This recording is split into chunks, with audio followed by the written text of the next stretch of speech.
Well, congratulations on making it to the next level. This is Nick. I'm going to be your head moderator for the evening. Sleeve from last week isn't with us today, but returning are Chris Rubin, who is known as MacDeus, and Mizzo, who is known to go by the moniker Mizzo. And we're going to be here for probably another hour and a half or so talking about what's going on in gaming, talking about www.the-nextlevel.com, which is the website that we're all a part of, and particularly the forums on the next level. If you don't want to remember that whole URL, you can just type in the next level into Google, and we're usually the first, sometimes the second hit in there. And you can find us all there 24 hours a day, some of us almost literally 24 hours a day. And we have with us today our resident expert, which is Chucks, and he's going to talk about everything we're talking about, and then just at least, 3 or 4 hours about Metal Gear you're promising? I have like a layout of it, a good 10 hours, I think. We're good for that, right? If you don't mind me eating chips during the while you're talking, I don't care. Yeah, you got to do what you got to do. Yeah, right into the microphone, because I might want to say something too, and I don't want to be too far away from it. Can I card you? Can I do it? Actually, I'm impossible to card. We can card him. I'm impossible to card. I've tried before. I think I tried to card Sika just for fun, but no. You call him Sika? I call him CKA. Yeah, I don't know. I just kind of combined them. Like I try to make it a word. It's Canada kicks ass, is what. Really? And isn't that tragic? Isn't that just a tragic thing to believe? But he's mistaken. Yeah, he's usually sharp about things, but I don't know about his username. And he's good on technical stuff. Yeah. Oh, speaking of pronunciations, I would like to point out in a very snobby fashion that I was correct about the pronunciation of karateka. Sorry. Which so it is karateka, karate, and then a ka at the end. Yeah, it's not karateka or whatever you kids were calling it. Well, you say Gradius, so it is. You say Gradius, I say Gradius. Let's call the whole thing off. Great. I guess I'll have to update you next week on how we pronounce Gradius. And is it R-type or R-type? It's Rateep. It's actually Rateep. R-type. Nice. So how's everybody? I actually met up with Mizzo yesterday. I don't know if you want to talk about that. Was that yesterday? It was yesterday. We went to, where did we go to? Big Bowl. Big Bowl. Delicious Japanese, Thai, and Chinese food. I was thinking. Oh my God, was it love at first sight? Well, no, we have met before. We actually have 2 kids together. Do these kids know that? Quiet. I was making fun of the waitress, but she was a nice lady. So. Yeah, he asked her. She brought out a dessert tray. I'm setting you up, bro. I'm setting you up. Oh, I'm gonna tell the story. well, she brought out a dessert tray, and I expected all 4 desserts to be fakes, like plastic, because that's what I'm used to. You know, people walk around with like the fake desserts. So I'm like, "Are these desserts fake?" And she's like, "Yeah, they're fake." I'm like, "Okay." So I put my finger on one, you know, and it sunk right in, like it. And I was like, I thought you said this was fake. And she's like, "I did. It's made out of butter. Like it's not the actual dessert. It's just like a fat thing of butter on the tray." And I tried it, and I'm like, "Yeah, that is butter." I'm like, "That's crazy." I'm like, "Isn't that a lot of work?" Did you ask for that? Huh? No, I didn't. I'm like, can I get the butter version of that? Can I just get the giant vat of butter? And she said, "Oh no, we're not like the Japanese with their plastic dessert." What was she saying? Yeah, she said like in a derogatory way. Like she's like, "Oh, we're not like those Japanese with their plastic dessert." And I was like, "Whoa, is that something they're well known for? Like, are you slamming the Japanese out of nowhere? Like, how did that?" It was very weird, but she was a very nice lady, so I don't think she meant it that way. I think I just took it the wrong way. But whatever, that was weird. I don't know, desserts. And then we went to the Japanese and their plastic desserts. Well, yeah, like I don't know, like, maybe in that culture it's just like oh, you it's just like a stupid insult. Like I mean, is it cheaping out to have plastic desserts on a tray? I think it's practical. I think it's practical and probably smart, but probably not as appetizing. Yeah, as butter. Well, why would you make it out of butter every day? As shaped butter, as formed butter. It didn't look like butter. That's the thing. It's like if somebody brought you a steak and they said, "Yeah, we made this out of styrofoam," or it wouldn't be as appetizing. But butter at least is a food, and it's shiny. It catches the light. So it's greasy. You guys go to fancier places than I do. But right? if It's not that fancy. if the cheesecake thing was made out of butter, which is about the same color, what was the double chocolate cake made out of? I think those were actually real. I think a couple of them were real, and that one was faked just because. I don't know. You know what? The whole dessert tray was just puzzling for me. Just to throw you off, just specifically. I don't think we should be talking about that. Yeah, the Japanese use poop for their double chocolate Gross. samples, but anyway. Plastic poop. I'm also furious this week because I woke up to some terrible news this morning. A month ago, I bought the new Galaxy S2 phone from AT&T, and I was so happy that it was, one of arguably the most powerful phone on the market. Of course, the iPhone 4 is up there, of course, but I was worried that Apple was going to announce the iPhone 5 and then my phone would be obsolete like the day after. But Apple didn't announce the iPhone 5. They just announced the 4S or whatever, the little upgrade. So I was really happy. So I woke up this morning, and less than a month after the Galaxy S2 comes out, the Galaxy S2 fireworks or sunspot, or I forgot the name of it, but Wow. they're going from a 1.2 gigahertz dual core to a 1.5 gigahertz dual core. The screen's going from 4.3 to 4.5. It's just enough of a little upgrade to just make me totally pissed off and depressed that I no longer even have the best Android phone that AT&T has. They just couldn't wait another month and release a phone. And then the internet's supposed to be faster, so bigger screen, faster internet, faster processor. What am I gonna do? You got fucked. Yeah, I got. You're gonna fucked. complain on the internet. You should start a petition. Do you even do anything on your phone? Yes, do you I do things on your phone? I check TNL. I check TNL night and day and night and day. And then I also check this website that tells me if I have the best Android phone, and that's how I found out. It told you were false, that you were already outdated, and all other ones. I just loaded the page and I heard laughter this morning, so I knew something was. It was like, you're looking at this through an old phone. Let's point and laugh. I heard the laughter of children. This is all wrong. I must put a stop to this. Okay. Anything else going on with anybody's lives? Not in that regard, no. The phone. I'm using an iPhone 3. Not even. Gross. Yeah, like the worst. I think it's like 3 years old. Can you even play EnviroBear 2010 on that? Probably not. Like Angry Birds is chugging. It actually does sometimes. 15 frames per second. It's awesome. I'm excited to hear that. They don't look so angry to me. Oh, and that was the end of the podcast forever. Yeah, I don't think we've even started it yet. This will all be cut out. Excellent. Speaking of Angry Birds, one of the news items this past week was that 500 million people, half of a billion people, or half of a billion phones have Angry Birds on it. My phone does. I never play it, but I guess I couldn't resist either. And I want to talk a little bit about the future of where gaming is going. Nintendo lost $925 million from April through September.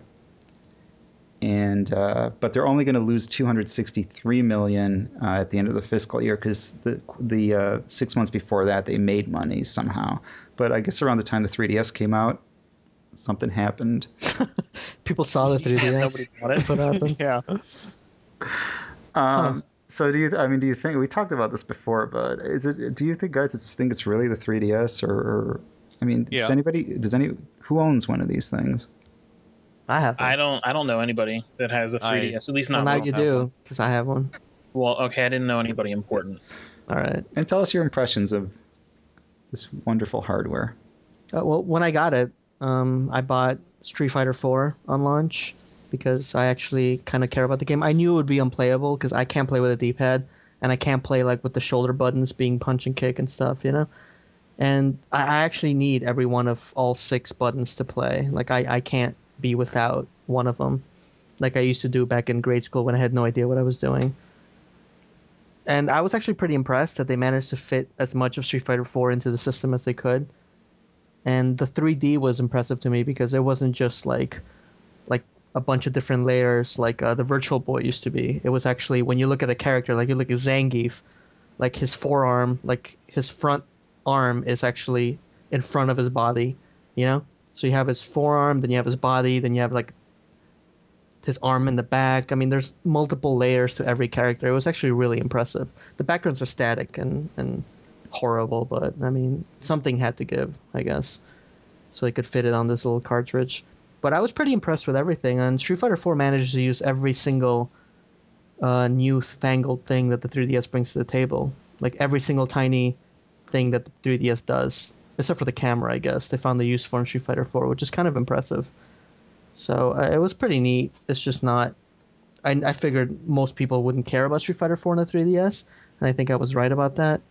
And what else did they have? They had like Pilot Wings Resort, which is miserable. It's miserable trash. Did you buy it? Did you buy anything? Well, how many games have you bought? I have Zelda 3D or whatever, the Zelda 64 remake. I have Pilot Wings Resort, which I got for half price when I bought Zelda. So that wasn't at launch. That was a while after. And then I have Devil Survivor Overclocked, which is just, I mean, there's nothing 3D about it at all. Like the intro period is the only 3D thing. So it doesn't really use any of the features of the system.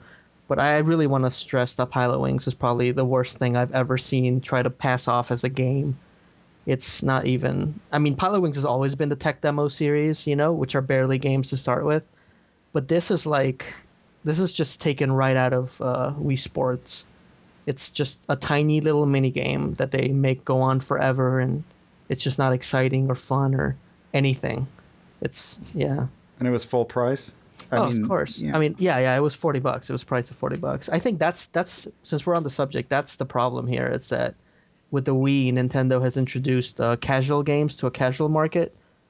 Like I'm pretty sure the most popular game on the Wii, going by the people I have seen play it, is probably still Wii Sports.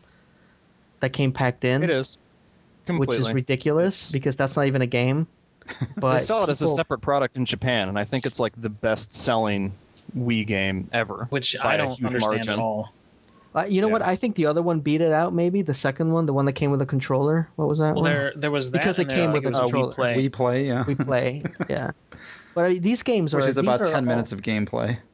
Right. These are basically the iOS games that are like $2 or $3, except Nintendo's charging full price on a real system.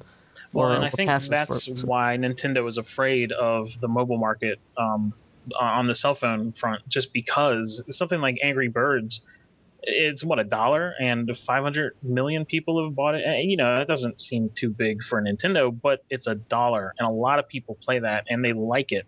It's not like, oh, I bought this Wii and this came with it, so I guess I should play it. And there are Angry Birds plushies and T-shirts, and I mean, they merchandise Halloween costumes. Yeah. And it's a better game than Wii Sports. It's true.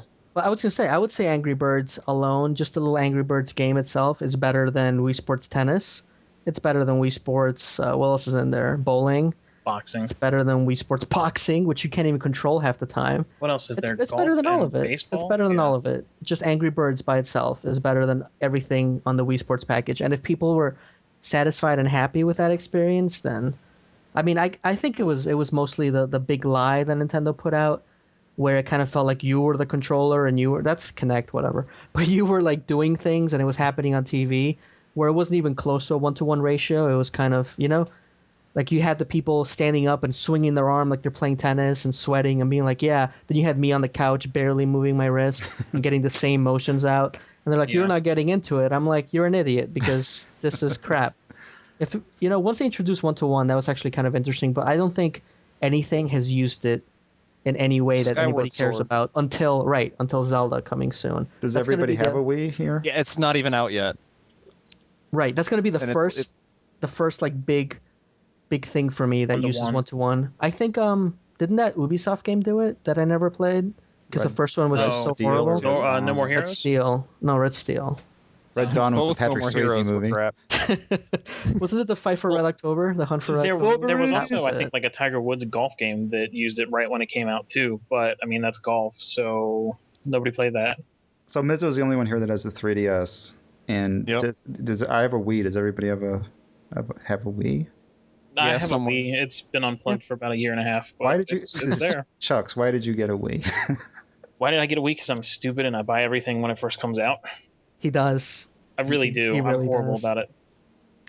I bought mine for Zelda and Metro and the promise of Metroid and the promise of Mario Bros. Yeah, that sounds right. I mean, because Zelda did come out with it, and you could get it about a month before it came out on GameCube, and we all thought that it was going to be rad. Well, Nintendo held it at ransom. That's why I got the Wii, because they held me at ransom with the Zelda game that was completed for the GameCube, and they were just like, you know what, we're not going to put it out because you're going to get it for the Wii, right? And I'm like, I guess, Nintendo, I guess. So I waited in line and I got the Wii, and I came home and I swung that sword like twice, and I was like, I'm done.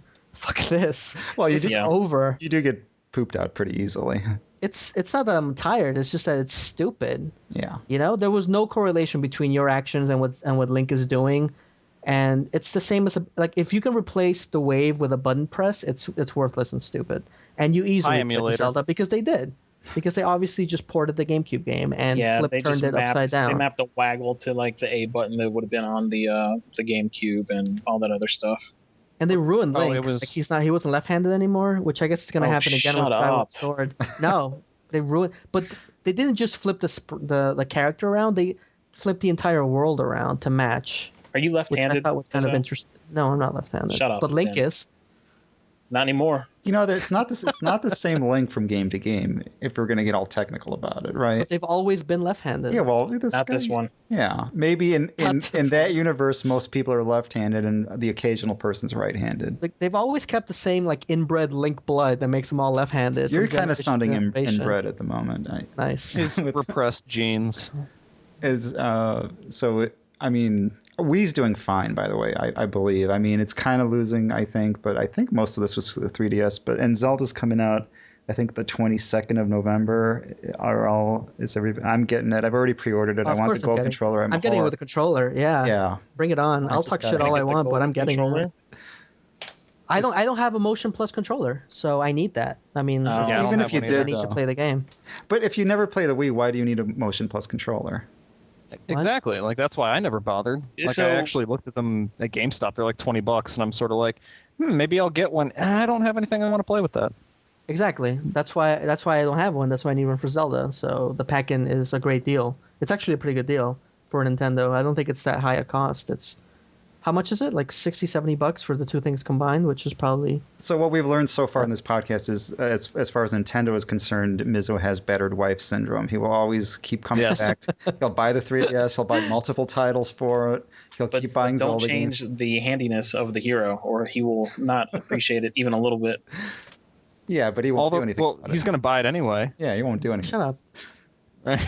He's the only one here. This was better when he was left-handed, guys. Come on. Let's save it. Let's save it for the Zelda episode. For the Zelda podcast. The Lost Zelda podcast. Could it be that the 3DS just looks a little too much like the DS? Like you think it's like, oh, I'm getting the exact same handheld, but it's got the gimmick. So why do I need to spend money on it? It doesn't have like that huge must-have launch factor. I mean, the original DS, some of the big selling stuff for that was like Brain Age. It came out, it did really well, and there were lots of those casual games that were coming out for it that lots of people wanted because they were new and interesting. But, like Chuck's was saying, I think we might have even discussed this before, these are pretty much all the exact same games you can get on the iPhone or just on your phone in general, and there's no reason to buy a separate game system for that. The thing that the DS did, though, was those casual type games were coming out either right as the iPhone got launched or right before it. So there wasn't really an avenue for those mini games bundled up to be a full game to go anywhere but there. Chucks, do you own any handhelds? Are you a PSP guy?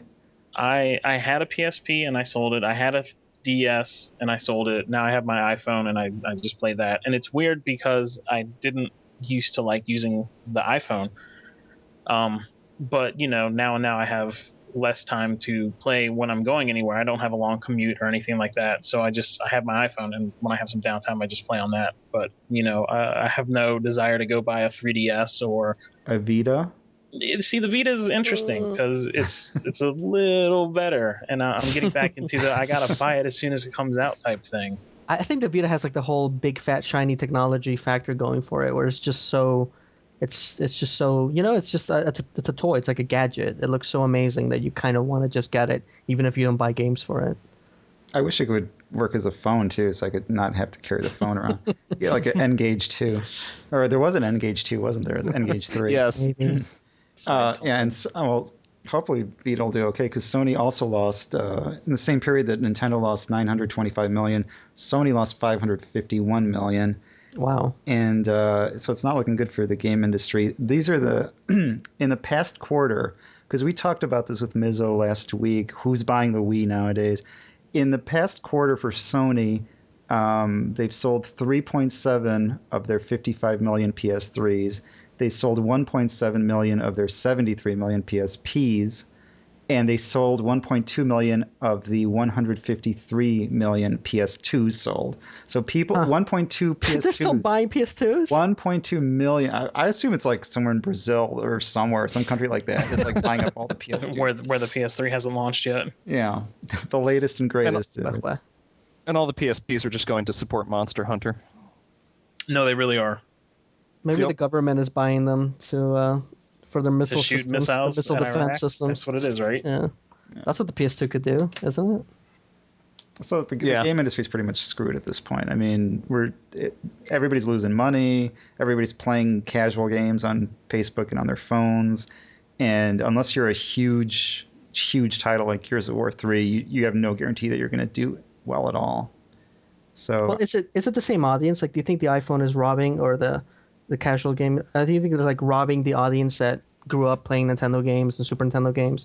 I think it's the people that they never managed to reach in the first place. Yeah, that's what I think. I don't think it's the same people. I don't think they overlap too much. Because we're all still playing those games, like I was playing Metal Gear on the Nintendo, and I'm playing Metal Gear now. I'm still doing it.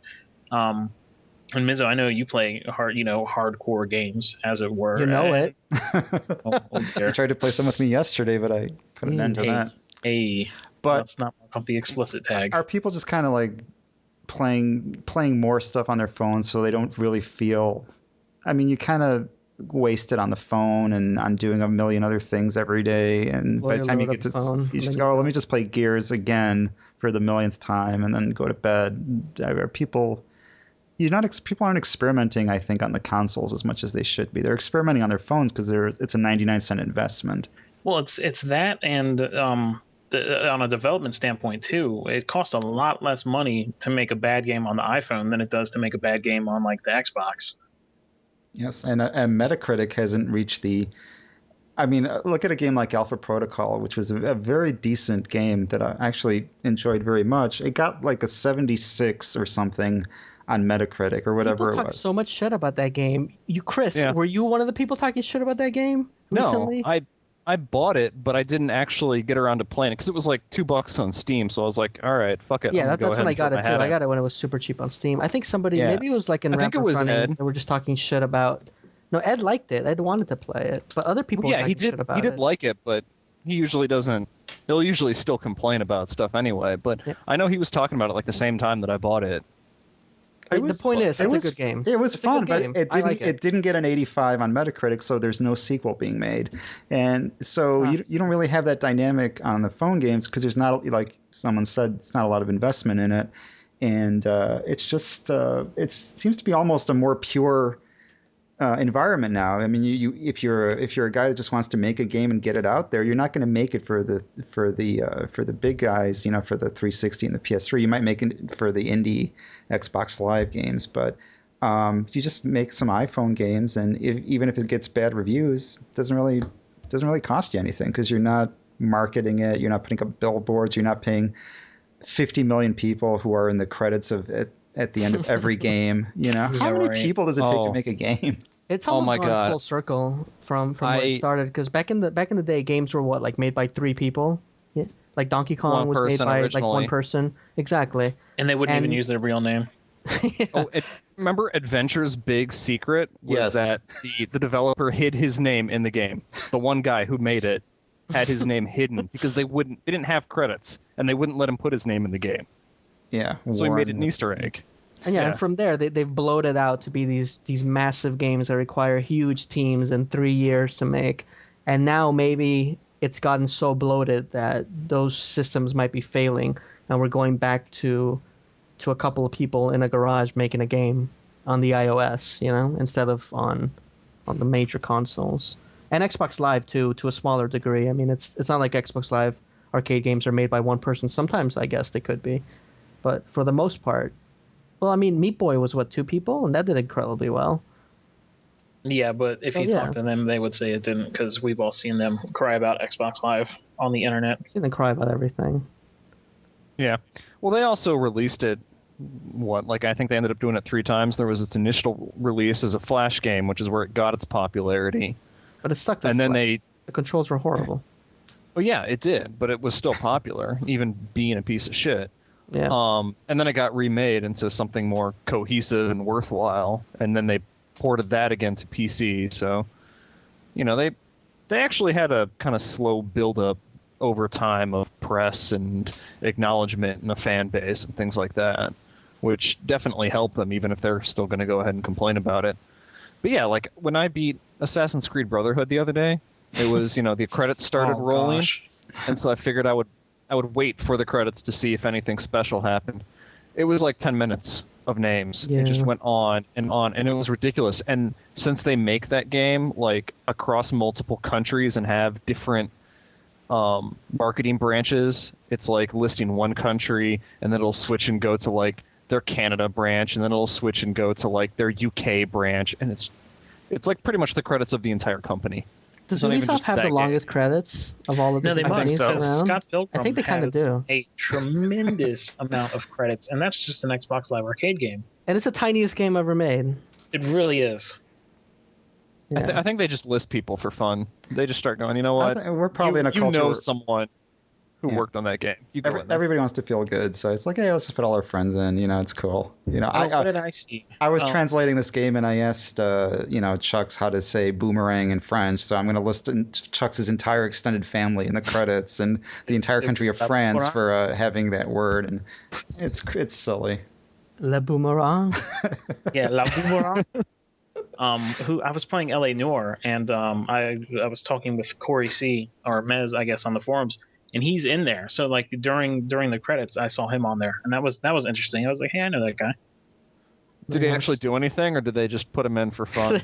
That's an example of how they just put in some random asshole. Positive he does for work, but he's at like a recording studio or something. So I guess he did some work on it, or he was an NPC, maybe. I don't know. Nice. They actually just browse message boards for names. They were like, this guy right here. All right. I guess the thing I wanted to talk about is I understand that Chuck's has a copy of Metal Gear Solid Collection, and then I also understand that Chuck's has every Metal Gear game. He even has Metal Gear games that haven't been conceived yet in his private collection. So I want to talk a little bit about Metal Gear. We've all played it, even me, and just wanted to go over. Yeah, but have you actually finished any of them? I finished the first one about 3 times. I explained that. Keep going. And then the second one, I don't really know much about because I didn't. The first Solid or the first Metal Gear? Metal Gear Solid. Oh yeah, I played Metal Gear. One I feel asleep and all that. Yeah. Did you play Metal Gear? Did you play Metal Gear? Metal Gear. What the hell?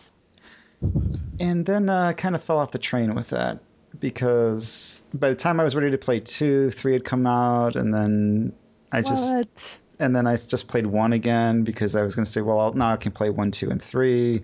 And then something else came out, so I got distracted, and then I eventually went back to 1 again because it was kind of cool, and now it was on the PS3 that I was playing it. So I said, I'll only play it on the PS3, and then I'll play 2 on the PS3. And then I heard a squirrel outside the window, so I chased the squirrel for a while, and then I came back, and I don't know what happened. So 4 had come out. Yeah, so I've only played Metal Gear Solid 1. You know what the best Metal Gear game of all time is? It's the demo for Metal Gear Solid 2, where you could kill that hairy bitch Olga while she was pregnant. Oh my gosh. That was the best Metal Gear Solid game. About that. Because it's just a tanker. It's only the tanker scene. You don't get into anything crazy. It looks amazing. It plays amazing. It's the greatest game. Just from here to here, right there, that's probably the greatest Metal Gear Solid has ever been for me.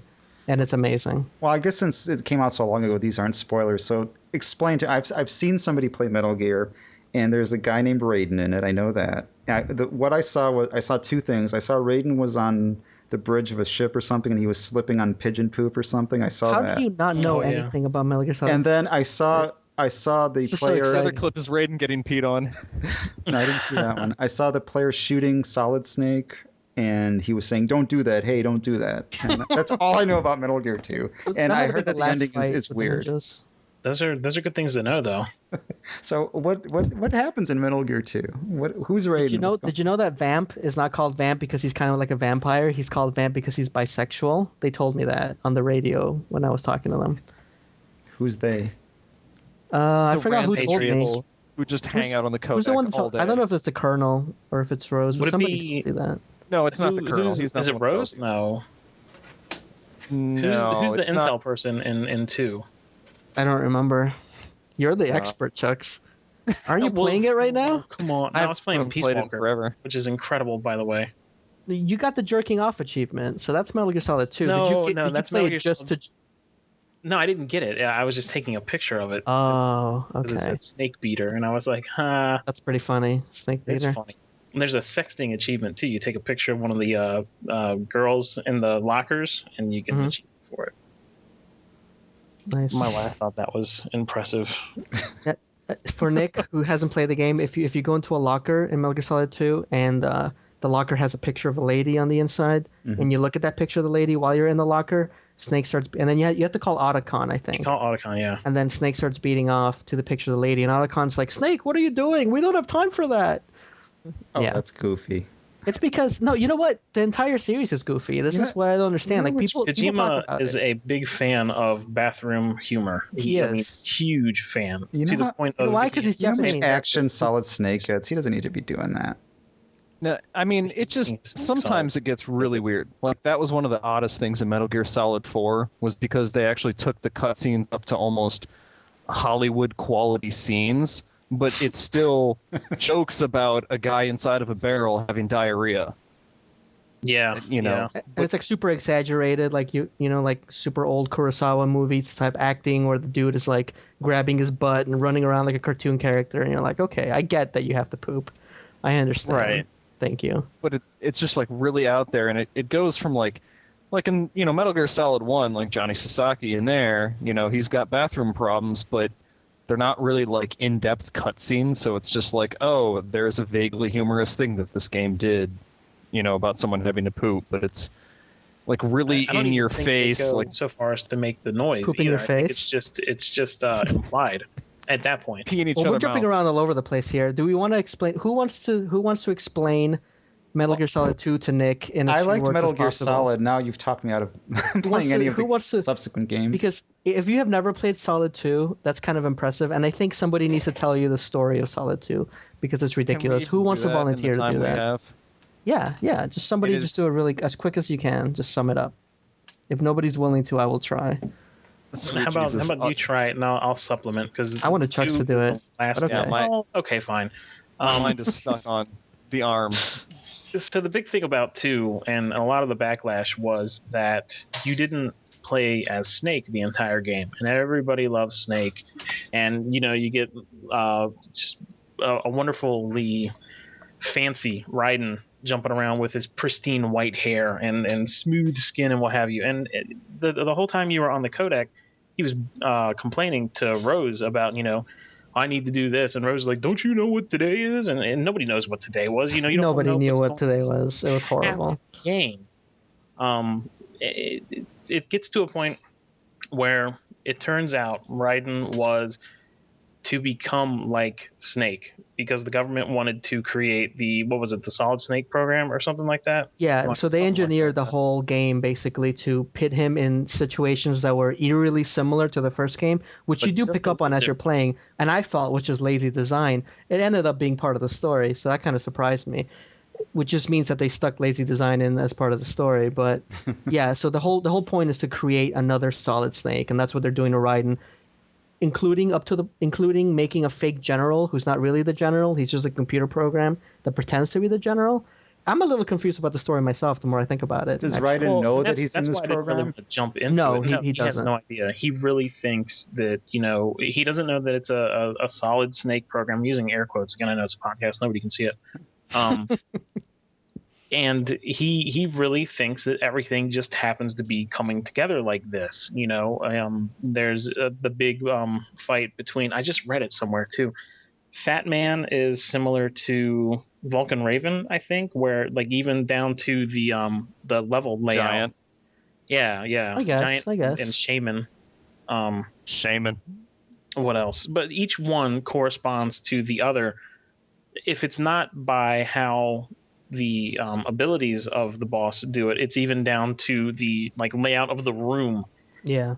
So like Mizzo was saying, you start to think it's lazy design, but then they do go off and say, hey, look, this was all, you're playing the role of Snake, and they needed to make sure that you were able to do everything that Snake could do. But then halfway through it, or not even halfway through it, more towards the end, you start to notice the general is getting a little crazy. And then you start to think, has he ever met the general? And yes, what Mech is saying about the needing of scissors and the number 61. He really flips out, and it's telling you to turn off the game console, and I think you've been playing the game for a long time, right? And don't you have anything better to do? That kind of stuff. And this was right around the time that Eternal Darkness came out, so it was really cool to see them pick up on that. But they've been doing it since the first one with what was his name? Psycho Mantis. Yeah. And Naomi too. Put the controller in your arm. Does that feel better? Yeah. On my arm, Naomi, and it does. What else was there? I'm trying to think. There's Solidus Snake. What was his deal? He wanted to also be Snake, or he was the president. You know what? Solidus was like the fusion. He was just another brother. He actually wanted to.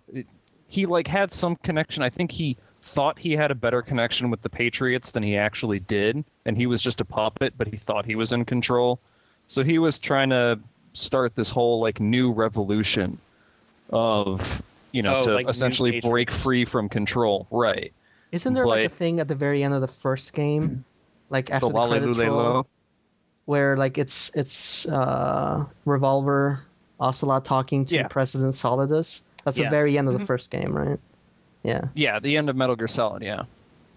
And then So when do you get to play as Snake? Well, you play Snake at the very beginning, during the tanker part. You play a Snake, and then he dives into the water, and then it says 20 years later, or I don't know how much later. I think. And then you play as a dude that looks like Snake, and you come up out of the water just like you did in Solid, at the very beginning. Mm-hmm. Right out of and then there's the same kind of scene where he takes off his mask, but it's not Snake, and you're like, what? And there's sparklies and big anime eyes and speed. No, none of that happens. And another negative I felt for 2, which is, it's an incredible game, but I didn't really like it when it came out. Another like negative I had against the game was, the whole part of the Metal Gear series is you always have like the ragtag group of weirdos that make up the current, special ops team. Just like if like if you're watching some anime, like if you're, what's the name of that one with the swords and the person that shoots bees? All of them. Ninja Scroll? Ninja Scroll, right. Ninja Scroll, you have like all those evil ninjas with the wacky powers. That's how I always felt about Metal Gear. 7 Devils of Timon. Yeah, whatever. Who cares, nerd? Fuck do I know that? But you're playing Metal Gear, and it's the same kind of thing. You have like the wacky team of special ops people with the special powers. The anime tropes that it goes and they kind of blew it on the first game. Like the first game had pretty good ones with, what was it, the octopus dude? What was his name? Decoy Octopus. Decoy Octopus. He was the best. Didn't even know. He was the best because you didn't know about him because he was so fucking good at his job. And then you had Psycho Mantis, who was amazing. Wait, Decoy Octopus. What's the... When you played this game 3 times? Come on. That was Decoy Octopus. Oh, okay. Yeah. Yeah, well, this was years ago. Come on. Because Snake had... I played like 4 games since then. Come on. It's been like 10 years. I haven't played Metal Gear Solid since it came out, I don't think. I remember everything. Yeah. And then you had the sniper chick. Oh, Sniper Wolf. So that was a pretty good team. That wasn't a bad team. And then in 2 you have Vamp, which is never really explained. I think in 4 it's explained by... Can we all say it together? Can we say Nanomachines at the same time? Gosh. Because everything in 4... Have you seen that? We need to link that video from part 4, the summarized video. Send it to Nick. A lot of stuff in 2 was all about Nanomachines. Have you seen that video that's like Metal Gear Solid 4 in 10 seconds? and all this is No. Snake going nanomachines, nanomachines, nanomachines, saw. nanomachines, and it's like, I mean, that's really what the game's like. So it's fine. Two was more of getting tricked into thinking you're something you're not, and the control of information. That was they kind of ham-fisted it at the very end of it, because you're fighting Solidus after he uses a huge building as a surfboard and goes all the way into the middle of New York, but then they cut it out because it was too soon. And he talks about, like, you need to break free of the Patriots, and they're controlling the information. And then Crazy Colonel comes up and half of his face is missing, and it's like a skull, and he's all like, the people are too stupid. It's like diarrhea, information all over the place. We can't have all this. So there's a whole scene missing, because this is important to me, because it's never made sense to me when I played the game. There's a scene missing between when the big empty, what was the name of the thing? The big shell crashes into New York. Big empty. And then eventually you're fighting on a building for no reason. So there's a scene missing because of 9/11. Yeah. So the terrorists truly did win. That's horrible. Yes. I had no idea. This is new to you, really? Yeah, this is completely new. I know. I'm surprised here. Wow. Anyway, but a breakthrough. I was complaining about something, Chucks. I was complaining about Vamp being stupid, and then I was complaining about Fortune being. Does Fortune make sense? Fortune is really dumb. I'm just saying that an electromagnetic belt, right? That's all it was. Yeah, but that was the thing. Was I think a lot of what was going on with Fortune was the nanomachines. That was why I brought that up, including her magical moment at the end. Because it's like her power is that she's super lucky. She never gets hit by bullets. Whenever you try to fire a gun at her, the gun will fail. She's just really lucky. That's her special power. And you're like, okay, whatever. It's Japanese. I believe it. But then you find out that the Patriots gave her that power by giving her some weird magnetic equipment that makes stuff malfunction and things miss. And then they take it away from her. They're like, without us, you're nothing. And they take the power away. And then she's like, well, if I really look within myself, I can find the power of love and conquer everything. And then she does have the power out of nowhere. Yeah. And it's like, what? Now I don't even understand. But then she gets shot. Good. So this is all in 2. This is going on. Yeah. Yes. And this is really like, can I we're skip kind 2? of giving you a concise view into 2, because you're missing the whole part where you don't have 5 years of Rose complaining about why you didn't do the dishes or visit her at work and Holy stuff shit. like that. I get enough of that in real life. Over and over. And then you get peed on in your face, and then the president grabs your balls. He does. And it's Metal Gear Solid 3. Yep. 2. Well, yeah, I know, but then after that, it's 3. Oh yeah, then it's Metal Gear Solid 3, and there's more grabbing of balls in that one. Yeah, there's a lot of grabbing of balls. First game have grabbing of balls? Metal Gear Solid had grabbing of balls. So, yeah. That was with the DARPA chief, or who I think was Decoy Octopus. Yeah, so was this more that symmetry of this like Superman and Superman remake movie type of symmetry? Superman 1 and the Superman thing, Well, whatever. So the grabbing of the balls was supposed to be a symmetrical grabbing of the balls around the same point in the story. It's a constant thing that links every generation. It's like there's ball grabbing in 3. There's no ball grabbing in 4. No, I don't think there is. Now, is that because I never understood the ball grabbing? In 2, it was because the president thought Raiden was a girl. So, like Crocodile Dundee and many other people since, to check, you just grab their crotch. You don't do that? I do it. when in doubt, I guess that's like when I'm at work. If I'm meeting somebody for the first time, hi, I'm Chuck. Squeeze. I just sniffed down there. So then the third one is this twin. Which one's Twin Snakes? I remember that. It's a remake of Solid. Oh, that's on the GameCube or something, right? Yeah. Okay. Yeah. So it's the last good thing that those horrible people over at Silicon Knights ever did. Silicon Knights, which just laid off most of its staff. Well, they're doing pretty good. They need to just make Eternal Darkness 2 and shut up, because that game was so good, and everything else they made has not been that good. They're working right now on Angry X-Men Destiny Birds for the iPhone, Silicon Knights. So part 3 was, what was that called? What was the subtitle of? It was in the past. Snake Eater. Snake Eater? Snake Eater. Now, was that with Snake, or was that with his is one of these with his grandfather or something, or am I mistaken? Snake doesn't really have a father, because Snake is a test tube baby for all Nanomachines. Nanomachines and Los Enfants Terribles. Los Enfants Terribles. That's that French. That's why he asked me about and you also butchered Noir earlier. I guess you only know right? Boomerang in French, and that's about it. It is. Look, don't come for me, man. All right, you get some. You take the good with the bad. All right. So 3 is Big Boss, and if you played Metal Gear 1 back on Nintendo, Big Boss was the bad guy for that. Yes. Yeah, that's right. So yeah, he's the guy that wanted to create Outer Heaven and have a place where all people who are warriors can always have war. Is that what it was? I think that's what it was. So he was crazy. That's what it was when you first played it in Metal Gear 1, but then obviously I'm playing through Peace Walker right now, and I don't want to get ahead of myself, but it's different. So for 3, his mentor, Boss, is sent out to where's all this happening? It's like Russia, right? Like with it's like the jungle somewhere. Maybe I think Russia. It's on the outskirts of it, and it's not a made-up country. Doshkovania. There you go. Yeah. Let's move on.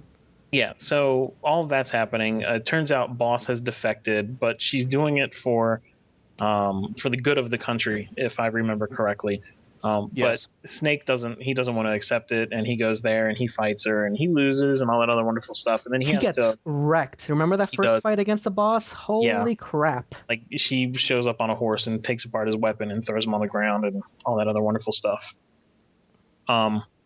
So when all of that happens, he gets sent back. I don't know how much amount of time passes, but he gets really beat up, like thrown off of a suspension bridge down to a river, and like a nuke goes off, and I mean it's bad times all around. Well, that's what they show off the new systems where you can mend your broken bones, and you need to snakes, eat animals. Hence this whole snake eater supply. You have to eat animals to survive in the wild and stuff. It's kind of neat, to be honest. And you wear the camouflage. I really like 3. 3 was a lot better than 2 I think 3 might be the best. I know we wanted to talk about what the peak of the series was. It's probably 3 for me. I mean, 3 is, I think, technically the best game out of the series, but for some reason I just don't enjoy playing it. I think maybe it's because it's more subdued and better executed, but it's just the hilarity of the scripts is I think what really stands out for me with the like Metal Gear Solid 1, 2, and 4. I don't know. I like playing those more, and they're just honestly silly bullshit. Well, the problems I had with 3 was 3 took away your radar, which I used like a giant crutch because I'm not that good at stealth games. And without your radar, and with a horrible camera that you couldn't really move around too much, I had a really hard time not seeing people who were seriously like centimeters away from me. Yeah, well, the camera was terrible for that. And the other thing that I never figured out, okay, like I got through this game by shooting everybody and killing everybody horribly. So it made one point of the game very, very difficult for me. But anyway, boss. but like the thing I never figured out until my friend John played the game later, and he figured it out, is that no matter how softly you move that analog stick, you always make noise when you walk, and you cannot sneak up on people unless you use the D-pad, which is to sneak up on people walking. That's all it does is it makes you walk. And that makes absolutely no sense because at that point the system had been out long enough for people to understand how analog works. Yeah, but no, they did that because you have energy that you expend, and doing your super stealth walk expends energy, so they couldn't link that to the analog stick, so they put it on the D-pad. So you have normal walking that always makes noise, and you have super stealth walking on the D-pad, which I actually never ever tried or found out about. It must be in a tutorial somewhere. I must have just zoned out. So I never managed to sneak up on anybody. I tried, and they would always turn around at the last second. This is actually new to me completely. This whole D-pad thing. Yeah, if you walk with the I don't D-pad, remember having to use it. Really? Because then you can sneak up on people, and then you can see them to the ground, put a gun to their head. They're down forever. They never mess with you. If you don't, you walk over to them, even if you're walking as slow as possible. They'll be like, huh, what was that noise? At the last second, and become alerted. You know, this may have been why I played it like it was a Devil May Cry game. Oh, wow. I mean, because that river of dead souls. I could barely get through there. Yeah, that was miserable. I had killed everybody. Not move through that. Yeah. Like, I know I tried sneaking up on people, and it was really fucking difficult, so I avoided as many as I could. But every once in a while, I'd end up in those situations where I'd kill one guy, and others would be alerted, and it would be this stream, and every time it was, the alert was about to clear, someone would spot me. Someone would show up, and I would murder more, and I would just, it was piles. I mean, I would kill, like, 30 or 40 people every time an alert went off. Trust me, I went through the game the same way, and I thought it was just me, but maybe there is no tutorial. Maybe they never tell you about the D-pad in game, and only maybe in the manual, which I can guarantee nobody has ever read, except for John. Probably had you call somebody on a codec that was on the back of the box, and then they had to talk about a Godzilla movie to you, and then say, "Oh, by the way, use the D-pad if you don't want to fuck up this game." I wish I could say you were joking, but no. I think Nick fell asleep. Are you still No, there, Nick? no. I mean, No? wouldn't it be annoying if I just kept interjecting myself and I didn't know anything about what you were talking about? I would You could be prefer that guy if you- being like, "Oh yeah, I've done that." No, I I would was prefer gonna. if you What I was just gonna laid it ask all is, over I want to us. get. That would be better. I want to get this straight up. So Metal Gear Solid 2 happens 20 years later, and then Metal Gear It's Solid like 3 5 years later. Yeah. is based in Hold before, on. I'll do a chronological order if in we need French, to. en français. Oh, nope. Now you're fucked. Yeah. Hold on, let me Google it. No, but Metal Gear Solid 3 happens first, and you're big boss there, but you're not big boss yet. But anyways, then I You will think be. Portable Ops happens in between. I don't know. I didn't have a I haven't PSP when played that that came one out. yet. Wait, Portable I don't Ops, is that the first one or the second PSP one? Well, the first one was Acid, and that was Peace like Walker the is the weird Or card game. I don't mean the acid And offshoots. Then there was Portable Ops and Portable Ops 2. Wasn't there a second Portable Ops? No, Portable Ops. There was an add-on. The second one was just the multiplayer. Yeah, Portable Ops is the direct sequel to 3. Like you're still playing like same characters. There's just like some new people added in there.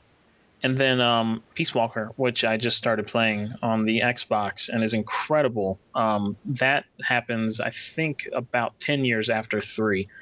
And I was talking about it with some other people, and you're recruiting people in that game as Big Boss. It's kind of like, Pokemon, you're catching them all.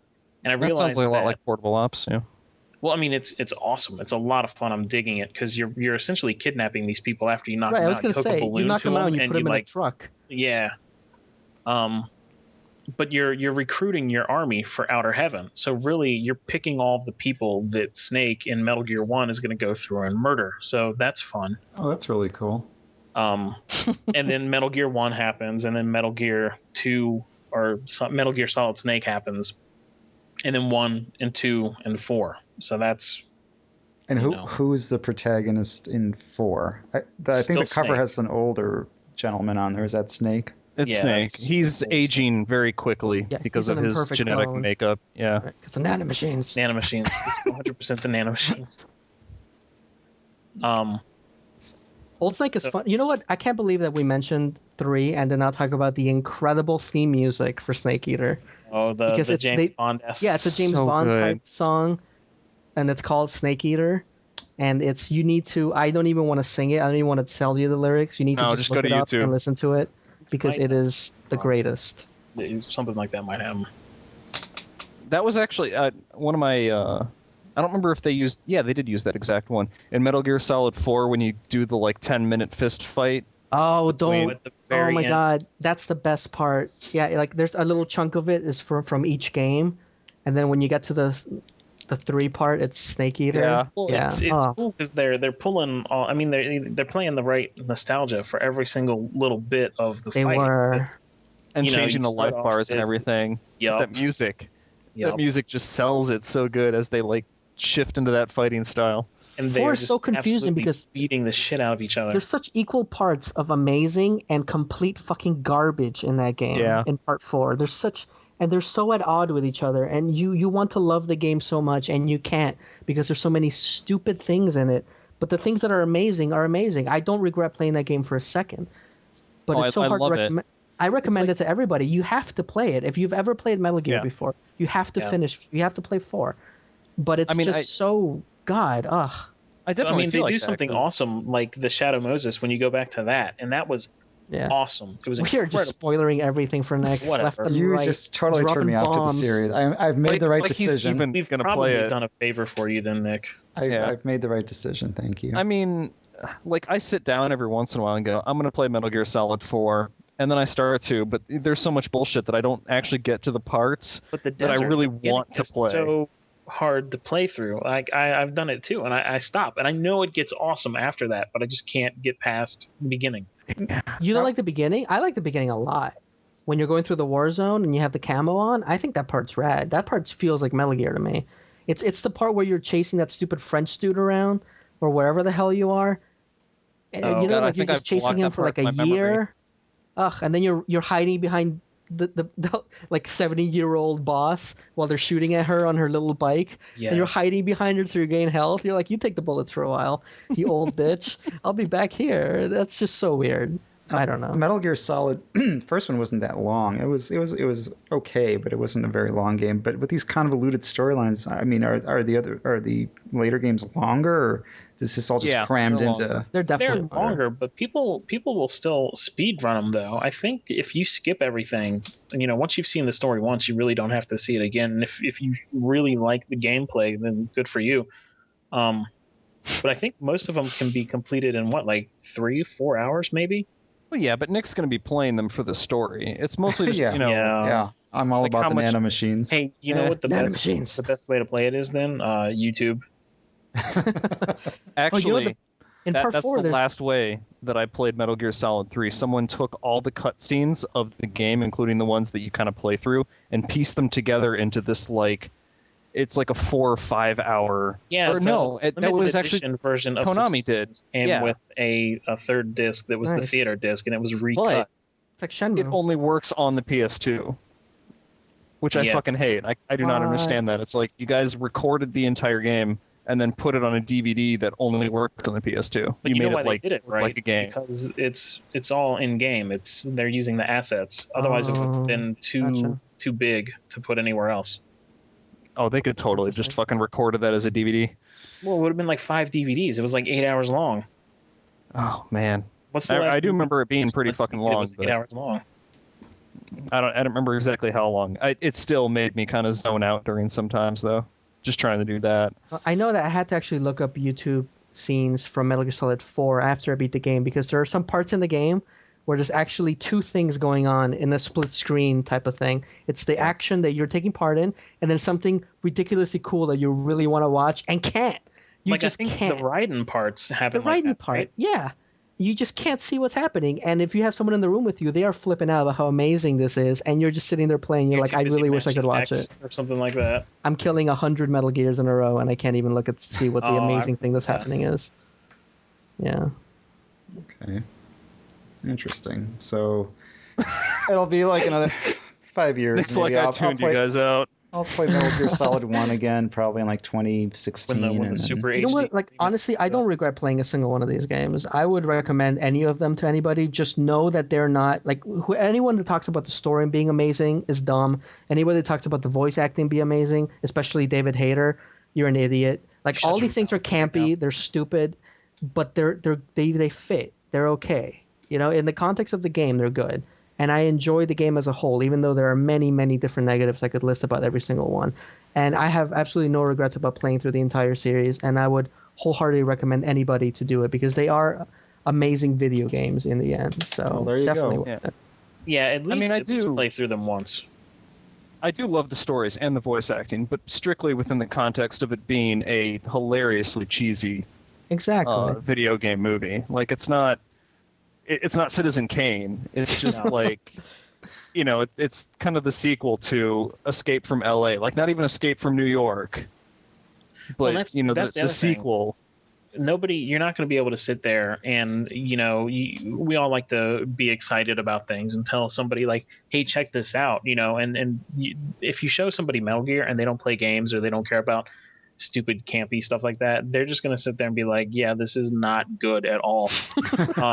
You're not going to get any friends saying, hey, check this out, I saved this dude, this scientist, and he was hiding in a locker and he just pissed himself, isn't that the coolest thing in the world? It's not going to happen. Yep. Is another Kojima. Is there another main Metal Gear game coming out, like 5, or is Rising is supposed to be coming out sometime soon. It's like an offshoot action game. It keeps getting pushed back, but you basically plays Raiden cutting people up. I think the main issue there is that I read about Right. this. Yeah. because Kojima keeps trying to pass the series off because it's like he doesn't want to make them and he wants to see what someone else can do with it, but no one else will take the series, or people will start to work on the series and it starts turning out like crap and he has to go in and start patching it up. He has to fix which it up. he actually stated. I think he said that in one of his interviews. He was like, "Yeah, we had someone working on it, and it was kind of looking like crap, so I had to step back in."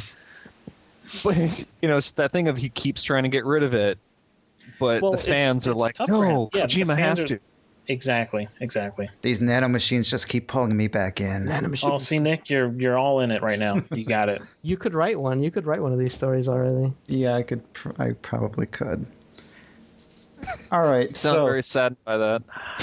It just kind of stinks that it's the two sounds kind of goofy to me, and Oh, it is ridiculously goofy. Two is so goofy, but it has the part where the Colonel freaks out is one of my favorite parts in video games. Period. Just because of the wild stuff he does, and what he really is yelling at you for playing the game, and he wants you to spot the money for lunch. Yeah, if you can get past the whole plane as Raiden thing, like 2 is honestly like pretty entertaining anyway, but a lot of people had a problem with that because it wasn't expected. They actually did manage to keep it a secret until the game came out, and so there was this huge backlash. Until you read the instruction booklet. Even the demo was did it say it there? You play a Solid Snake. So it's people really did not have shady. the clue until the game was in their hands because it was meant to be a surprise and they succeeded. It worked with me, but I mean, it was one of those buying it the day it comes out type thing because that's apparently my gimmick. Yeah, we've established, and mine is to buy it the day it comes out and play it 5 to 10 years Never later. Play it. I eventually do play them. This is my secret to immortality. I will buy every game that I can. And I'm committed to finishing each and every one of them. You can't die till you finish it. Yeah, so I'm so far behind. I'll probably live for millennia. I'm not sure if the afterlife will accept that excuse, but tell me if it works. All right. So speaking of playing, I'll start with Chuck's. Besides Metal Gear, which I think you've already talked about enough, what are you playing this week? What am I playing with? Okay, I finished Sonic Generations, which was unexpected. I didn't think that I was going to rent it for 2 days and tear it up, but it was fun. It starts off really great because you're playing the old games, and then it kind of just goes downhill like Sonic did. So in the you're past reliving the whole sweep of Sonic's career. You really are. It's like it's a microcosm. It's a little bubble of awesome to suck, and I felt like I had to go through it. And the bosses are, the same type of things that you would expect from them. I mean, it's Perfect Chaos. What was that from the first one? Sonic Adventure 1. Yeah. You fight him. Perfect Chaos. It's brand new. I don't want to spoil. Yeah, that was Sonic Adventure 1. Metal Gear. But yeah, there's supposedly a new Sonic look, or they're revamping the character in 2012. Do you have any faith at all, now that you played through Sonic Generations, that they're actually going to make any improvements? I mean, here's the thing: the first 3 levels were really awesome, like fantastic. It made me really think that there was a chance for the rest of it to go well. The only problem that the later levels have were that they kept the same mechanics that the later games had. So there's some weird parts where old Sonic, he can't do the homing attack and he can't do any other wonderful things that the new Sonic can do. But you have to. It doesn't really feel like they made a exception for that. Like there's weird jumps and sloppy. I don't know. It's odd. If they keep it the first 3 levels like that, and they keep on making 2D games, yeah, I'll buy it. But if they keep on, they tried to shoehorn different crap in. Exactly. Well, we've gotten to the point now where instead of Sega, it should be like a more exasperated tone, like Sega. Sega. Sega. What have you done this time? Come on. Yeah, no, but I mean that was fun. So I've been playing that. Still playing Gears of War with those guys. Not as much lately though, because I've been playing a lot of other stuff. The new one or the original? What's that? The new Gears of War 3 or the original? 3. I've actually played all 3 Gears of Wars. Thank you very much. Wow. What? Really? I don't believe I you. haven't even done that. They're pretty Tell me short. about your experiences with Gears of War 3. Yeah. I shot some things, and I haven't really played multiplayer. I know that's anathema to admit to that, but I played multiplayer on the first game, and it's all right. I mean, I don't know what everybody's crazy about. It's But like, do you really play a lot of multiplayer games though? I mean, I don't really know. Sometimes I'll play, for a while, but there's nothing that I consistently play, or in a genre I consistently play online, because I'm too inconsistent with sticking with it. Like, you'll play Gears of War with me on Monday, and then like I'll want to play it again like 7.5 months later out of the blue. So I think people like to play with the same group over and over, and I'm not good at keeping commitments in that way because of all my secret activities. Whoa. Yeah. Wow. Yeah. Yeah, and you're right. Your computer is about to release toxic nerve gas into your room, so everybody just breathe deeply. Oh, guys, I gotta go. I don't want to die. That's a shame. Oh, jeez.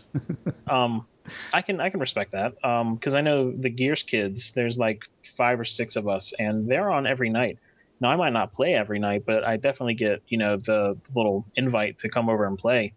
And I can you get a good flow with people.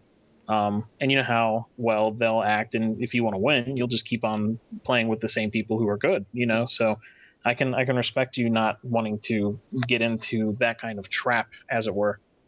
I mean, I'll probably do it with Diablo 3. I'll probably play that for like, a week, forever, 8 months straight at least. But for something like Gears or even fighting games where people are on every night doing it, sometimes I really want to do it, but it just never works out that way.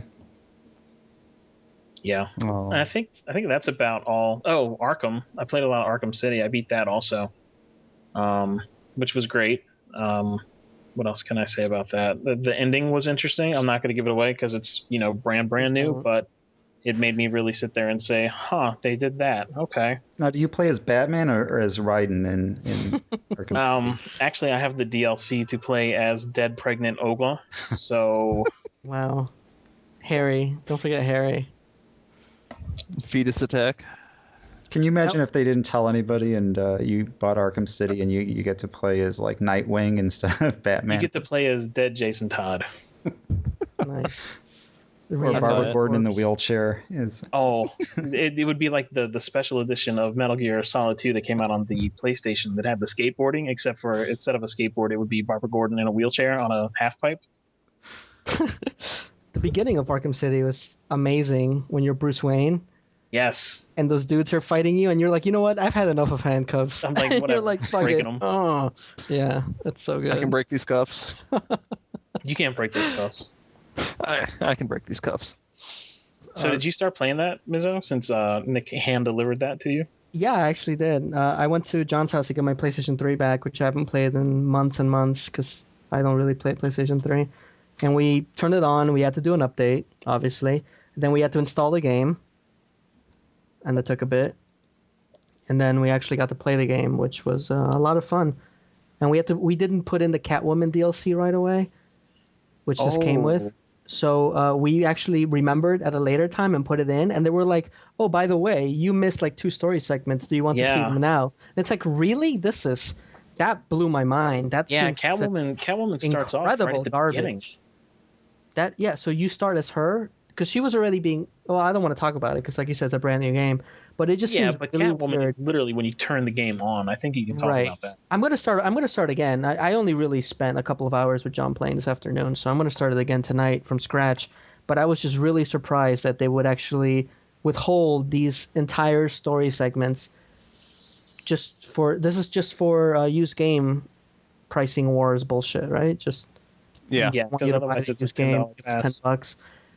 Yeah, if you're going to play Arkham City and you don't have the Catwoman code and you really want to play through the game, I recommend putting down those $10 if you really want this game and playing from the very beginning, because it's the first thing that happens is you will miss something, like right away. So that's kind of wacky.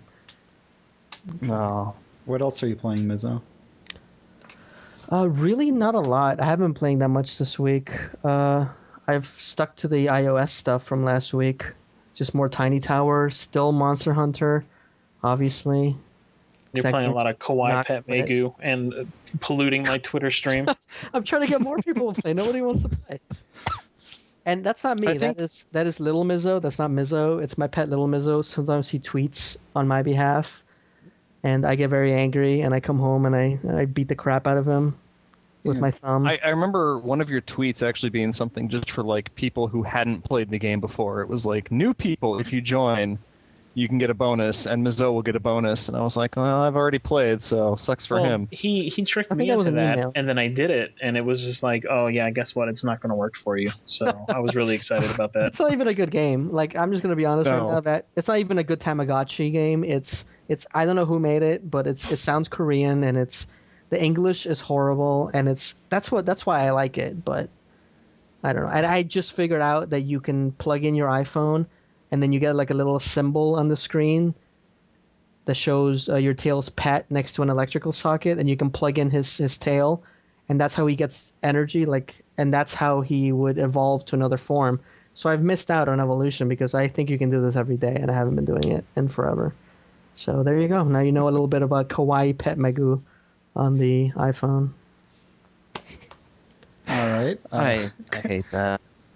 And Chris, you've also played this this game. You said I now know 3 people that have played this game. It's I amazing played to me. it, I think like shortly after it came out, but it was terrible.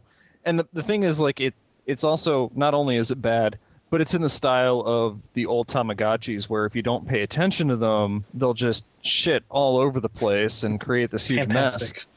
Yeah, and eventually I got to that point where I think I just left him alone for like a week, and then because I forgot about the game. Did you euthanize your kawaii pet? I didn't even want to load it back up and see what kind of terrible degenerate state he was in, and so I just deleted the game and killed him off. Yeah, because I remember that Chris and I played when it first came out, because we used to joke about it all the time, how stupid it was. Yes. And then I actually turned it on like maybe 3 weeks ago.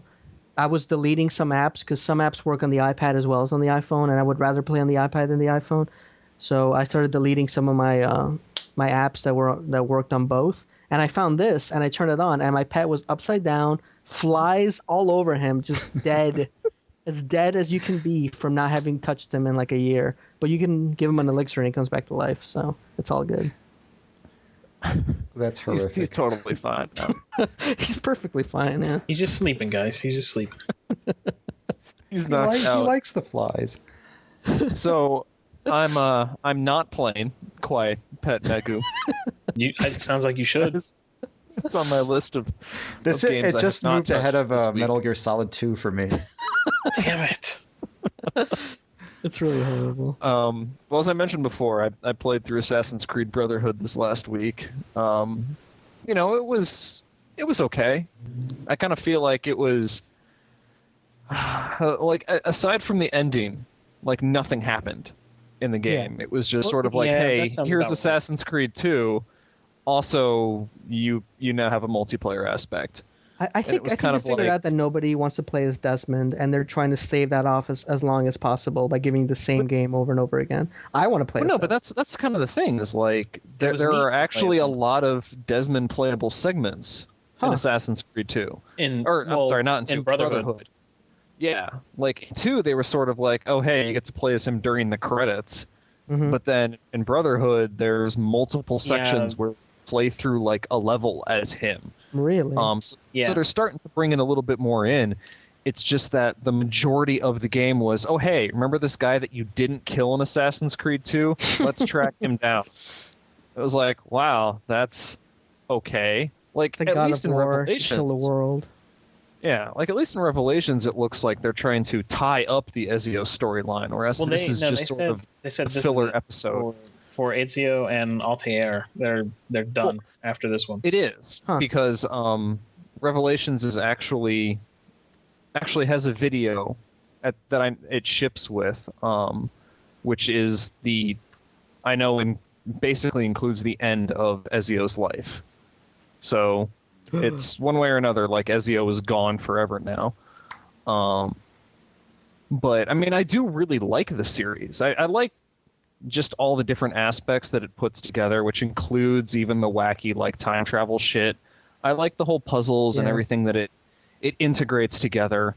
Like I actually didn't play any of the portable games just because I didn't really care much about like Altair or Ezio as just their own personal separate entities. I like I'm them. sure they're not good. Yeah, as part I of haven't the played whole. them either. Like, I mean, of course, those games are pretty much going to play exactly the same, but it didn't even appeal to me. I was sort of like, whatever. I want to just kind of finish the storyline for this. So Revelations at least looks to kind of go somewhere, hopefully. So I'm actually looking forward to that. I'm glad I finished off Brotherhood, even if it was sort of like, that sure was a game in the series. Well, did you try the multiplayer? Isn't that the Yeah, I was thing about to ask if you played that. No, I haven't. I mean, does anyone even still play it right now? Like, I figured I would just wait for Revelations because that has the multiplayer even better, and that'll be the new one. So, I played it when it came out, and it was interesting. It was a lot of fun if you were playing the team one, because it was always you were one set of people, like a courtesan or one of the assassins or a Templar or something like that, and you would have a target while somebody else was targeting you, and you had to make yourself. There was only like 7 or 8 player models on the screen, and there would be a town of 50 and 60 of these people, so you'd have to blend in with them, act like you're not a player, right, but still find your other person while dodging the people who are attacking you. So it was a really fun game of cat and mouse. It was cerebral is the best word I can put it. Yeah. I think they're trying to adjust that for Revelations, because one of the things that I saw them state was that they're making it so that I guess a lot of at least the facial features and such are not just copy paste, so that you can actually pay attention to how people's faces look to try and pick out player characters, besides just trying to watch the way that they move.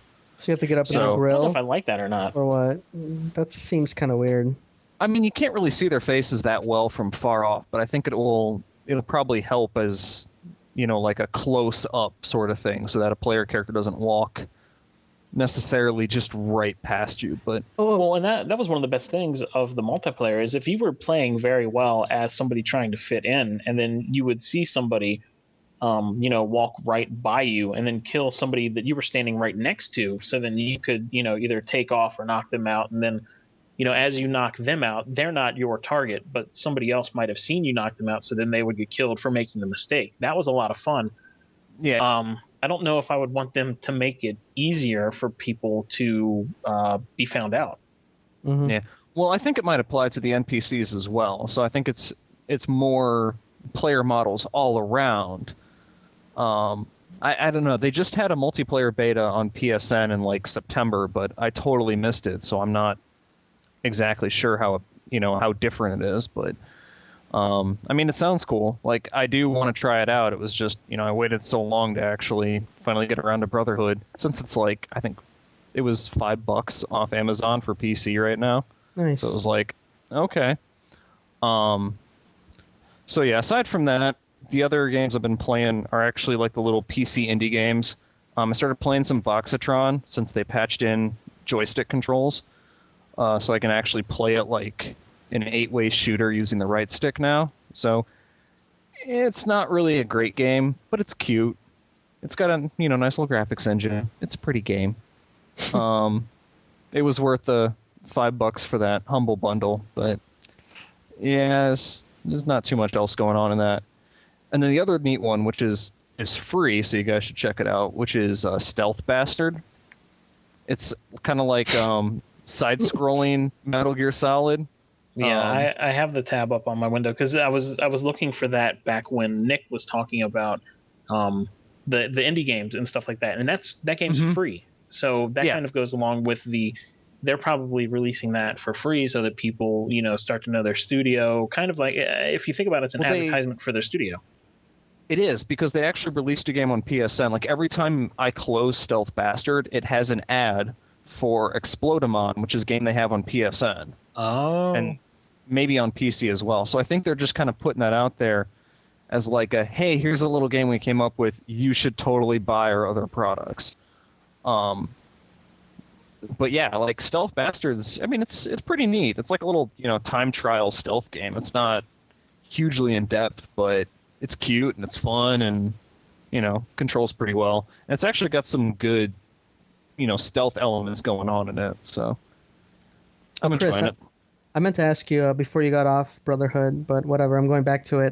Did they add? Is there a different troll character in that game, or is it still the loot people? Because the first game had, like the retards, for lack of a better word, and the second game had the freaking lootists. Like the musicians.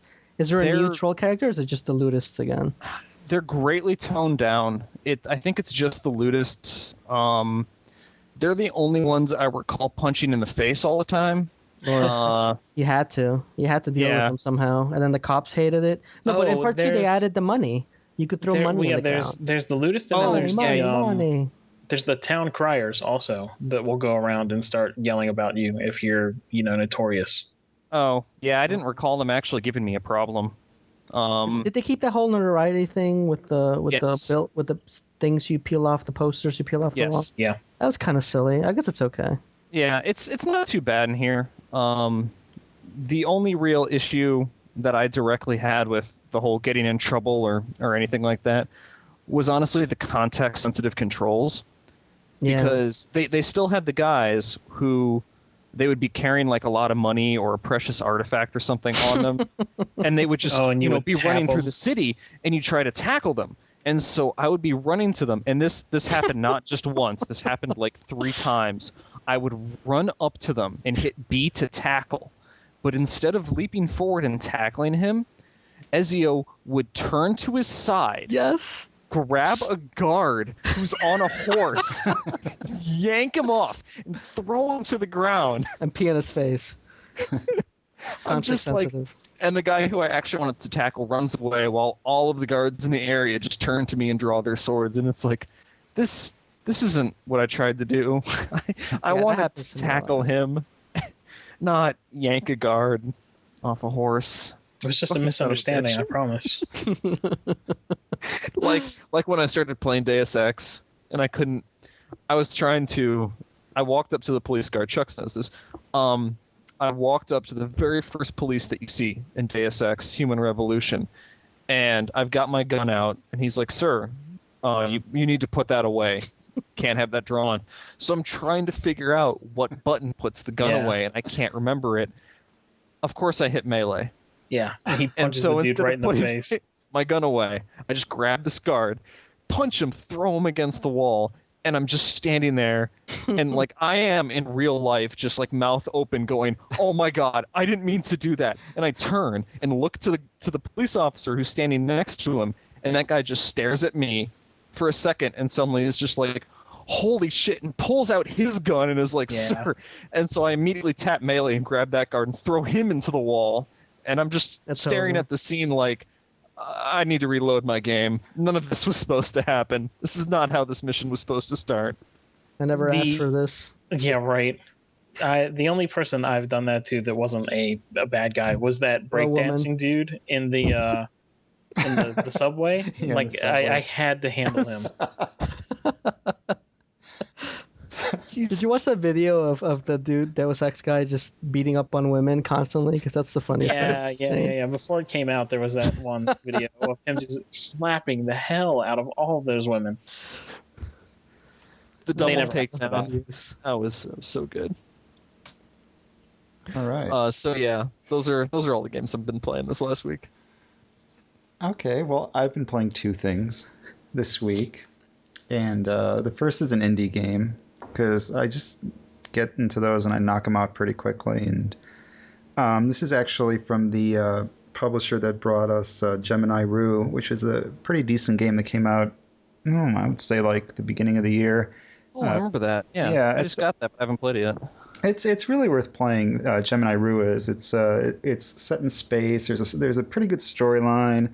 There's a little you have 2 storylines that you're following. They kind of converge at some point, and there are little touches to it. That make it very memorable. The one I'm playing now is totally different. It's a lot more lighthearted. So I felt apprehensive playing it, but I started playing it and I played it all the way through. It's called Black Hole Deception. I think there's a thread about it on TNL, the next level. And what it is you play as kind of you play as two beings. You play as a young lady who's a psychic and can communicate with the dead, and you play as her spirit guide, who is kind of like let's say like a 1940s kind of tough guy with the hat and the trench coat and that whole thing. And what they need to do is they need to convince people who are dead and don't want to acknowledge it, convince them that they are dead, kind of talk them down so that they're ready to go into the afterlife. And you start out on a ship, and you're investigating the ship because it leaves mysteriously. The ship's owner calls you and says this mysteriously leaves port every day, and it just starts going on its own.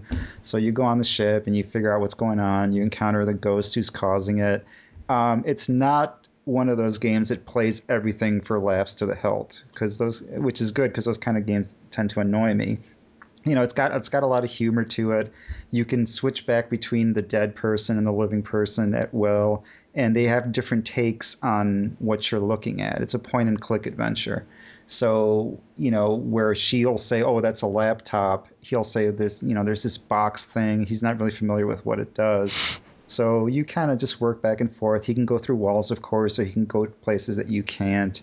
And it's like it's one of those 6-hour games that you play, and it's a very, very pleasant experience. And I'm glad people on TNL are talking about those kind of games, because some of them are just, it's right between a phone game and a console game. It's probably a little too complicated for the phone because you need to have really higher resolution to see some of the little items, but it's not complicated. It's not Gears of War. It's not Assassin's Creed. It's nothing like that.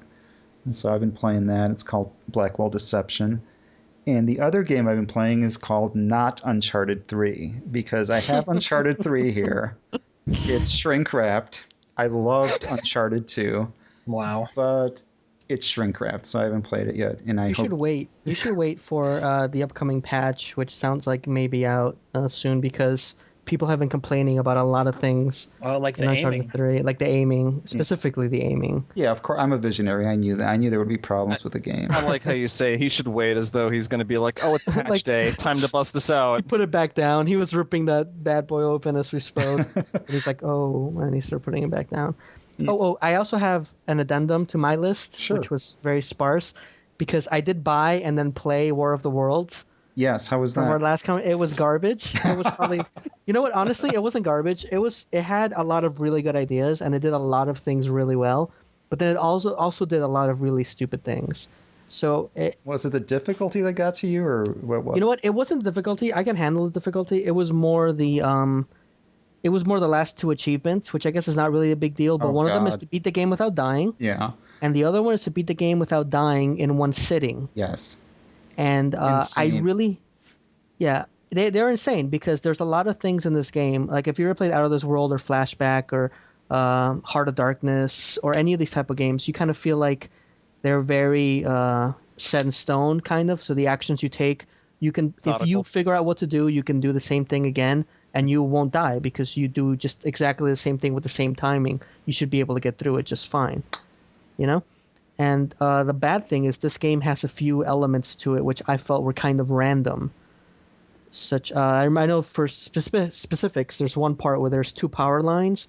You have to duck under one and then climb a tiny little wall, and then either fall down before the next one swings over to you, or jump over it while it swings over to you. But I sat there staring at the pattern, and there is no pattern. They just kind of jump around like assholes, just constantly. And you have to just try it, and maybe you get it, maybe you don't. If you don't, you're right there. You do it again. Not a big deal, unless you're going for the no death run. And this is like halfway through the game, and there's a few other parts that just seemed really kind of ridiculous.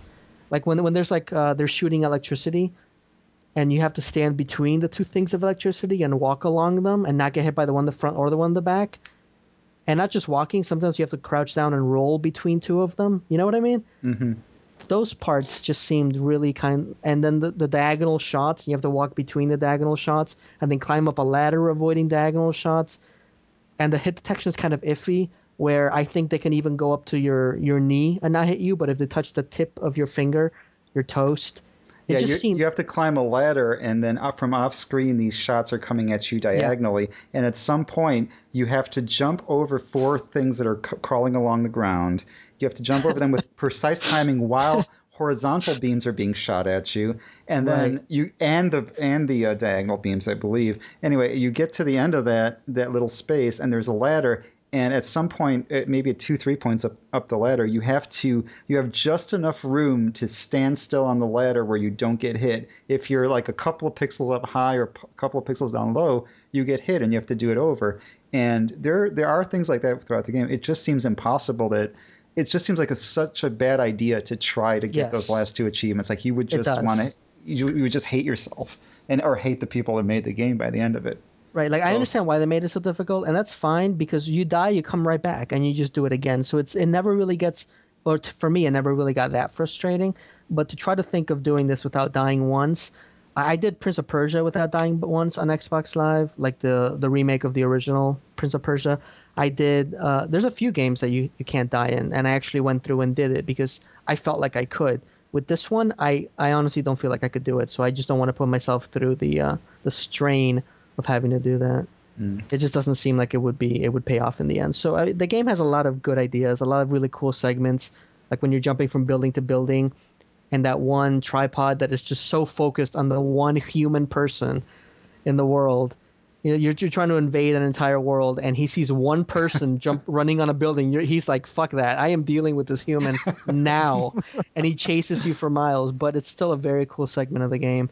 And there's a lot of sections that are very cool, a lot of sections that are very Yeah, you awkward. can't say the game was garbage because No, of the I didn't mean achievement. it. I was just mad, you know. But there was I don't know, there's just some weird things like when you're running from the tripods and they shoot those heat beams and it always goes 1, 2, 3 and then you have to run. Right. It took me forever to figure out that there would just be three. So I would try to run after the first one and I would just get smoked. And sometimes it's kind of hard to figure out where you can hide and where you can't hide I don't know if you also had this from the problem, but beams. sometimes where you have to roll, you have to do a forward roll into things. Sometimes I found myself doing a forward roll by accident because it's supposed to be a button press to do a forward roll, but I think if you hit the joystick No, if you're or the running analog stick, forward, if you're running forward and you hit down, you roll. You yeah. go into a And roll. I did that by accident a few times, and resulting in, and can you imagine just playing a game Horrible for an death. hour and then you do that, and you just don't know what to think at that point. It's like, am I terrible, or are these people terrible for putting No, through this? I think the control was a little awkward, where they could have made it a lot more fluid in order to traverse the environment. I mean, after you've played games like Prince of Persia, the latest Prince of Persia's on the PS2 and Xbox and what have you, after you've been playing these games for a long time, to go back to a control scheme that's not even it's not even flashback. It's not even Prince of Persia because Prince of Persia, at least if you jump up to try to grab a ledge and you miss it because you're like 1 pixel off, it actually moves you forward the tiniest amount. So next time you press up, maybe this time you will grab the ledge. Not this game. This game, like I mentioned, is more lesser the unlikely than anything else, in that it is just very the running and grabbing aspects for ledges is just slightly awkward. Just But slightly awkward. if you're a Make it big a little fan weird. of that type of game, this is a respectable entry in the genre. It's a good game, but if you're not used to that kind of thing and you just play action games or you're just looking for, Shadow Complex type gameplay, stay away because, it's Yeah, if you're probably a not going to huge be for fan you. of Out of This World and Flashback, and you don't want to see this genre involve at all and just stay right where it was, then this is the game Yeah. for you. This game was made for you, and it's great. And I really enjoyed it. But if you're expecting any kind of modern hand holding or At the same time, if you haven't controls that played, don't if you suck, don't know what screwed. Flashback and Out of This World are, and you're like, what are they talking about?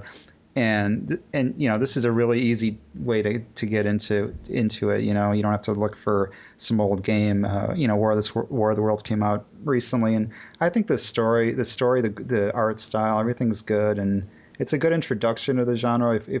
But it does tend to be a little frustrating. So I don't know how people are going to take to it. Yeah, that is part of the genre, as we mentioned last time. Though, is the frustration I think is a part of the trial and error gameplay. Is just a part of the game, and if you like that kind of game, you know what you're getting into from the start. All right, I'm going to put it up for a vote here. Um, I was going to segue from the not playing Uncharted into talking about other games that like Metal Gear Solid 2 that I haven't played that everybody else seems to have played, and I want each of us to kind of give maybe one or two games that we haven't played, and then you could you guys could tell me which one I should play first and why. And I think that'll be a good way to talk about some of the classic titles that people probably should have played but haven't. And then I was going to talk also about I was going to pick a game every week, like an older game. I know this is the next level and we want to focus on future stuff, but it's, sometimes we miss these little quirky games, and I wanted to talk about a game this week. Do you guys want to keep going with this, or do you think we've already gone too long? Roughly, we're looking at about 90 minutes that we've put into this so far, into this podcast. You've all fallen asleep, so I've actually died. I'm thinking of in each other's laps. You will. Yeah, I mean, I don't know. Like, we can continue on if you've actually got like a couple games picked out, and we can discuss those. Let's do it. Yeah. Why not? I'm not that hungry. So if you're listening, yes, you are. Oh, yeah, I haven't eaten either. I haven't eaten either. If you are just want to listen to the quick podcast, you can turn it off now. If you're one of those people that listens, he has a really boring job and you want to listen to something at work, sometimes it's good to have like a 2-hour thing that you can listen to and maybe listen like half hour each day for the week. So that's actually what I do with my podcast during lunch. I'll just listen to them. Yeah, so you can, this is a good place to pause and, maybe resume it tomorrow. But I wanted to talk about, there's this thing called the pile of shame, which I coined the phrase like 10 years ago. Yeah. And I had no idea that this is how I would live my gaming life for the next 10 years. I tend to purchase games and then not play them until everybody else has played them and already knows about, and has moved on to the sequel. So I was thinking, usually it's something like a smaller game, like, Alien Hominid or something. But I wanted to start out with Sony or whoever it was, or actually it was Valve, sent me Half-Life 2 when it came out. And they sent me this whole nice package of Half-Life 2, and I put it in, and I loved it. I played it for like 2 hours, 3 hours. It was kind of slow at the beginning. I mean, you were jumping on rooftops and whatever, but hands down. Yeah, it wasn't into the meat. It wasn't into the meat of the game, and I stopped playing it. And it ended up being, of course, one of the best reviewed games of all time. Everybody loves this game. And I eventually want to get back to it, but I want to know, I mean, is it too late? Should I just, have we moved so far past that I shouldn't even bother? They just added achievements. 3's not out, so I say go for it. They just added achievements to that game. Go for it. They just added achievements? Really? They did, like months ago, I think. Maybe like 3-4 months ago. Maybe a little bit longer. Yeah, that sounds about right, because they definitely weren't out when the game came out. All right, so I'm considering that. I'm considering that or Arkham Asylum, because Arkham City just came out. And I'm thinking Arkham Asylum was so well reviewed. It's a lot more recent than Half-Life 2. Fuck. What if I do? Should I just play Arkham City? Yeah. I mean, I don't know. Like, honestly, I know a lot of people feel differently on this, but for Half-Life 2, I feel like the beginning is really great and important, and the end is really great and important. And the middle, like, third of the game is just boring shit where they're like, oh, you need to walk across this area. Yeah. And that's literally all you do. Like, nothing happens. I'm going to disagree on the boring shit. I think that even though there's a lot of trudging around, I think just when you're getting bored with exactly what you're doing, they make you do something a little bit different. And I felt that way throughout the entire game. It's like, man, I got to do this. And then as soon as I felt that, they kind of tweaked the formula just enough that it was something that I'm doing that's a little bit new, a little bit different. That's the way I felt about the game. Right, because you have the regular part in the beginning with you escape from the city, and then the boat is Half-Life, the first part, right? It's in the first part, yeah. The airboat, yeah. Yeah, you've got the airboat, and then you do some more of the more traditional stuff, and then you've got the dune buggy afterwards, right? Well, there's Ravenholm at some point. Is Ravenholm before or after the dune buggy? Oh no, I think Ravenholm is after. No, before, because I think the dune buggy is the Ravenholm is amazing. Seeing those dudes jump from rooftop to rooftop and just screaming and coming up the drain pipes and scaring the shit out of you, that was so cool back then. I love that. Yeah, I don't know. How long is Half-Life 2? I mean, is it a long? It's huge. It's like 10 years. That's what I'm worried about. No, it's not that long. It won't take a long time. 15 hours? I think it's, I don't know. Is it a must? I mean, is it something that I really need to play, or should I just...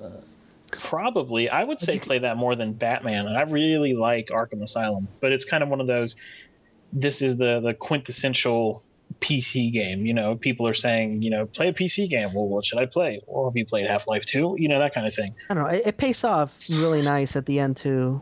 Like the very end, you're just like and you're running around, and it's so good. The character ending, is, or you are?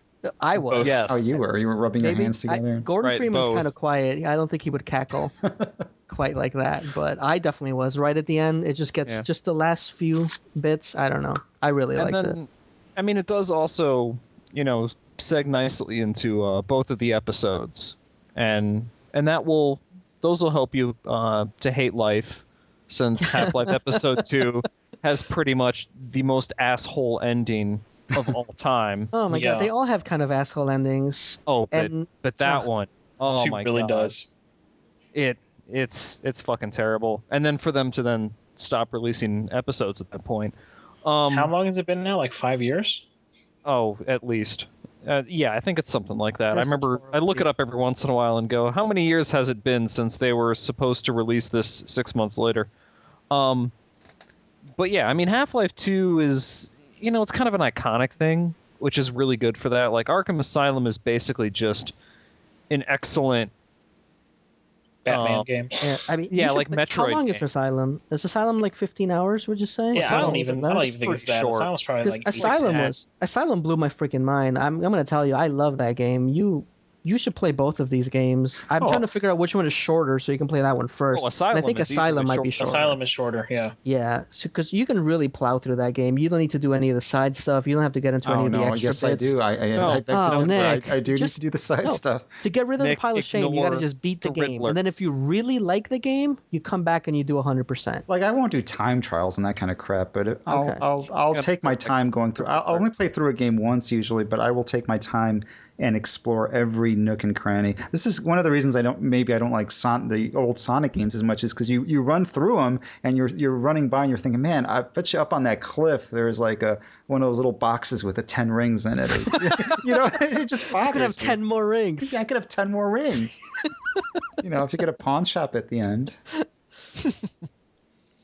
Play Sonic CD. You got to if you're just going to do it on time, totally do Arkham Asylum, plow through it, collect all 50 Riddler tokens or whatever it was. But do I need to play Arkham Asylum if Arkham City's out? Are they pretty much? You don't have to. They're the same game. I've been playing Arkham City a little bit. I mean, the story's still great. It's a new story. They're doing a great job. The voice acting is fantastic. The characters are fantastic. I love their designs. Like, they take the Batman designs and they make them their own in such a good way. Like, it's such a good way.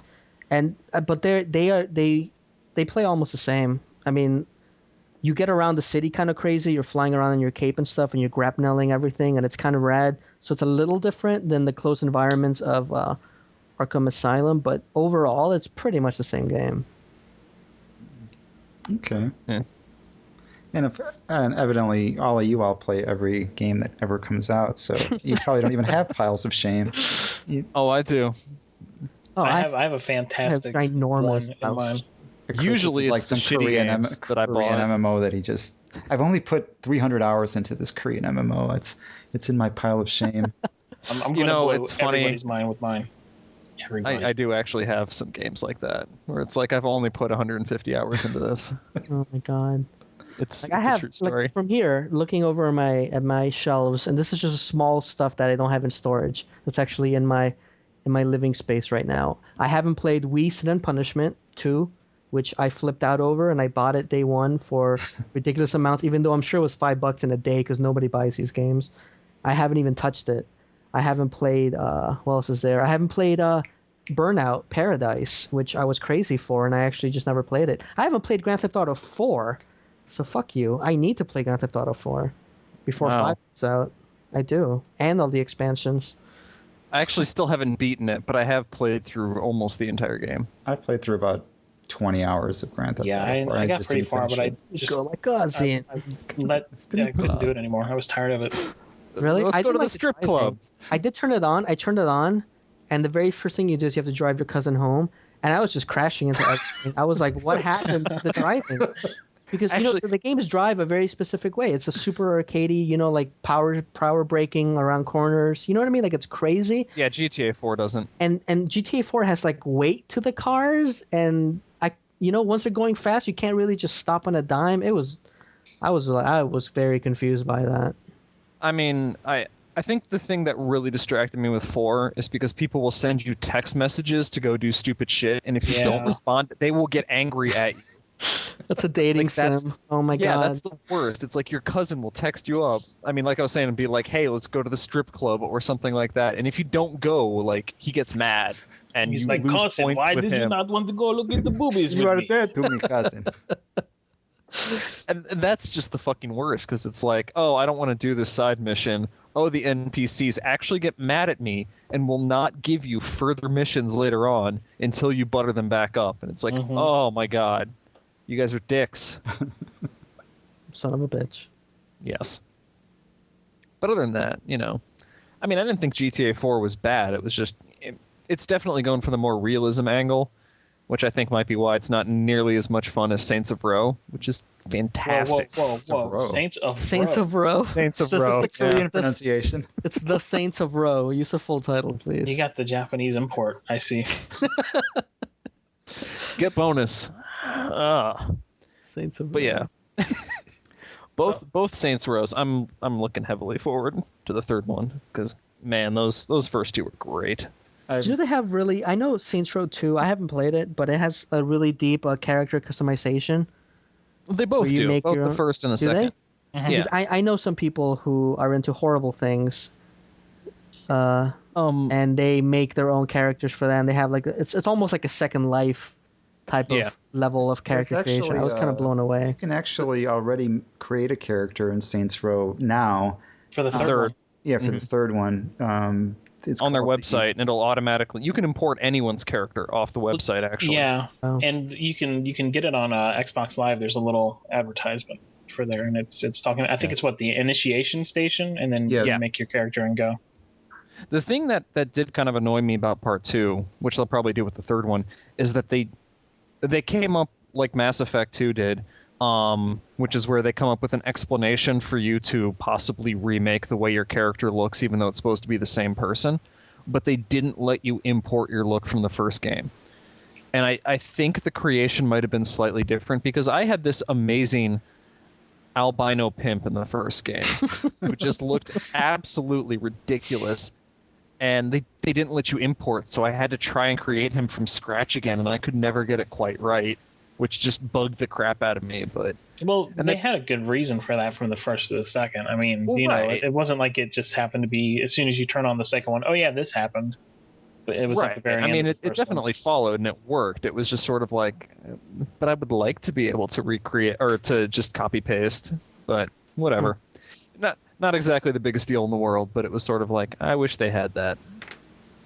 Yeah, Mass Effect 1 and 2, pile of shame right here. Never played them. Oh man. Oh my god. You gotta play Mass Effect. See? That's how I feel about every game ever made for you, Nick.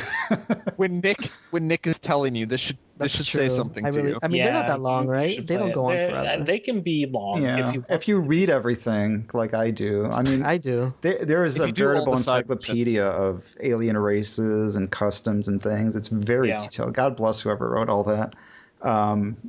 Learn the handshakes. If you read all that, which you should, because it really brings you into the game, it can be a pretty long game.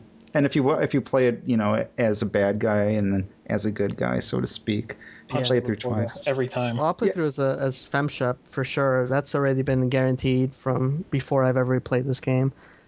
But the thing is that I turn on Mass Effect and I'm like, this is like a Knights of the Old Republic, almost exactly. And I haven't beaten Knights of the Old Republic, so then I go back and I start playing Knights of the Republic, and then I'm like, this is kind of like Fallout or Planescape Torment or any of a million other games that I still have sitting here on my computer that I haven't beaten yet. And then I just get sidetracked, and then I don't play anything. Then I just say fuck it and I go out. It's over. And you start chasing squirrels. Yeah. Actually, what I thought was funny, like originally in Mass Effect, was I made a male character who was kind of a dick to everyone, and he was like my main, basically, like my main guy, who I played through the first game like 2 or 3 times with and got to level 60 and all that nonsense. And then I later on made a FemShep who was just sort of like, oh, this will be my happy like absolute perfect do-gooder character. And then that was the only character who I ended up actually playing through Mass Effect 2 with, and will probably be the one who I import into Mass Effect 3. Nice. It was like, for some reason, like every time I wanted to be the guy, like I'd end up feeling bad and being like, man, I just told that guy to go kill himself, and I really shouldn't have done that. I can't do the evil option in games. I'm not good at it. I can't do it. Oh, I have loved it in trouble. Knights I of the have Old such Republic. trouble doing the evil option. I scared that dude that was trying to sell me IG-88 in Knights of the Republic. I kept asking him how much he was worth, and then I think I picked the wrong choice, and I kind of scared him, and then I kept coming back to apologize, and he wouldn't take my apology. Like, I had dark side points. He hated me. It was over. I'm like, no, I wasn't threatening you. I really just wanted to know how much he cost. And then you sat there with the Xbox and a box of pills, and you were gonna end it all. You have to be talked down. I'm not good at the evil option. I just can't do it. I want to do it, but I can't do it. I actually had no problem with it in Knights of the Old Republic, but I think part of that reason is because you actually get things for being evil, like light side powers and dark side powers are different, and you get different options. So it was like, I would be dark side because you get cooler things to attack people with.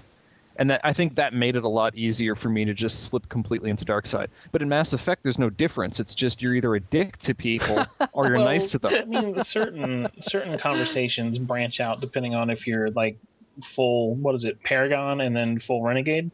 Yeah, that's it. Yeah. Like there's a few parts where like you might be able to save somebody from killing themselves if you're a full Paragon, or you might be able to like throw somebody out of a window instead of punching them if you're going like full Renegade. I mean, it happens but once in a while. It's not like tangible benefits. Like Knights of the Old Republic was like specifically your gameplay actually changes. You get like you can glowing heal stars with your love and your glow from your hands, or you could choke like the fucking the light side powers are like, oh, you get a shield. Oh, you can like make people sparkle. You get a stern look. Stupidest shit ever. Yeah. And fucking the dark side powers were like force lightning, lightning on your smash or whatever. Face. Yeah. They die. Yeah, it's pretty different. It was sort of like, which of these do I want? Yeah, not hard. No, I can't. I mean, I was playing Infamous. I can't do the evil option. I need to for a trophy. Oh god, that's another one. The powers in Infamous are so good. Like you get those exploding grenades if you're evil. I mean, I played through this good, but it's like it's good as well. Like once you've actually tried out the evil exploding grenades, like you can't go back. And the main thing is that so both of you played through as good the first time. Yeah. Do you usually play through as good the first time? I always play as good. Yeah. Always. Yeah, I'm wondering, is this humanity's natural inclination to play through as good the first time? You know what? I've never played Saints Row I haven't played the first two, and at E3 I had a little experience with it, and my impression was that it's that stuff's really, really, really fun in short bursts. If you're going around and you're killing everybody and you're making their brains explode and you're punching everybody out, it's funny, it's laughs, it's something to show to your friend. But when you really sit there and you play the game and you want to go in for 40 hours, it does get old if you're just playing to just kill everybody and just be a dick. Everybody. You know, it's funny, but I think people get more out of a game when they get more of a challenge when they go, well, what would I do, and how do I talk the guy down and maybe get something from him instead of just shooting him in the head and moving on to the next scenario. So I don't know, maybe people are just good, but it just seems like it's good to get laughs out of the evil.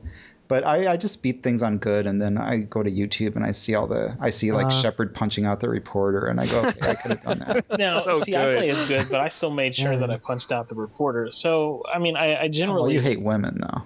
Hey, you're right. I can't argue that. Hey, yo.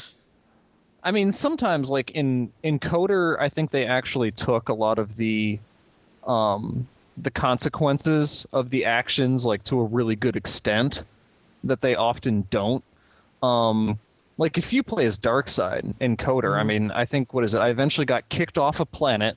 Like I was no longer allowed to return to this area because I had completely destroyed their ecosystem.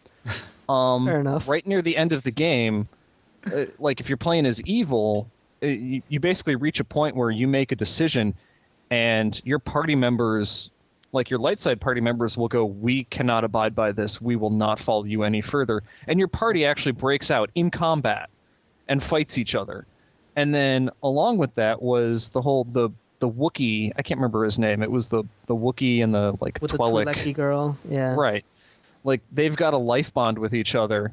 Right. Or he's got a life bond with you, so he has to do what you say. And if you're Darkseid, you can actually tell him to ignore your lifelong friendship with this woman, tear her arms off and kill her. And he will do it.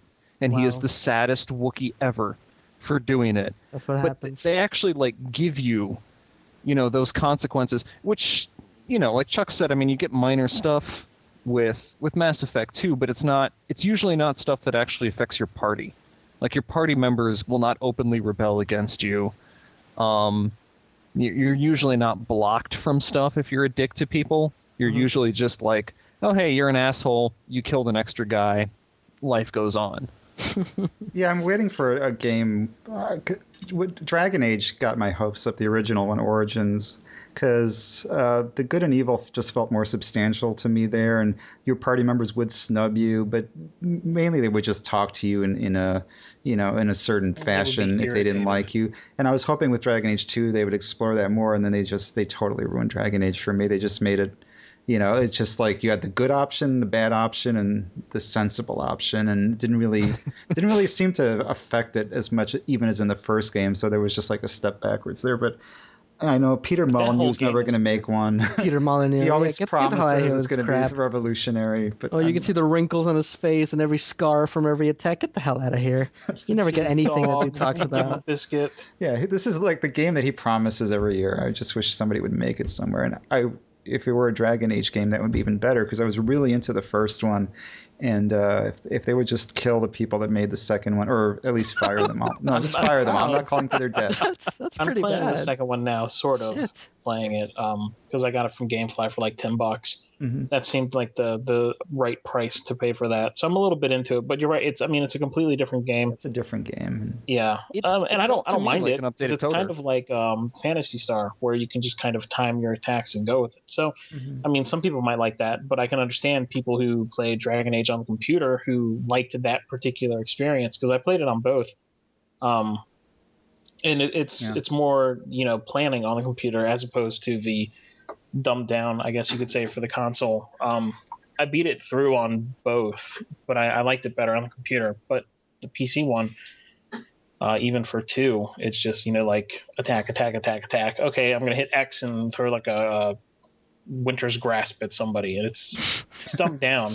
Yeah, you can't even hit your party members with a cone of cold anymore. I want more realism in my RPGs in that regard. In your fantasy RPGs. In that regard, not as far as the dragons, but as the physics of if you throw a cone of cold air and someone's standing right there, he should at least be inconvenienced somewhat. So I complain about the physics of the damage that ever happened to my party in Dragon Age 1 was through my fireballs. It had to have been. Yeah, you had to. You had to take control of Morrigan, because she would just kill your whole party if you didn't plan it right. I mean, I like the fact that all the classes in Dragon Age 2 actually had abilities to play with. Like, I made the mistake of picking a warrior character in Dragon Age 1, and I think even by the time I was like level 15, I only had 3 attacks, and they all have like minute-long cooldowns. So I'd usually just set my character, who I'm playing as, to auto attack, and then I would control everyone else in my party. Like there was the Morrigan. I ended up playing as her like 90% of the time. Yes. Because she had like a ton of spells and all this stuff she could do, and my character was like, I can pick locks. I've got 1 attack that can hit slightly harder. I was like, fuck off and die. But Dragon Age 2, like, everyone can actually fight for the entire fight, which was nice, even though it was still unbalanced, but this time in favor of the thief instead of the mage. Yeah, it was beautiful just jumping between characters like that, because it just gave you more to do in a game. It gave you. I like games, and this is where games need to go. Games need to give you more. For instance, there was a shooter on the NES, a vertical shooter called Xanic.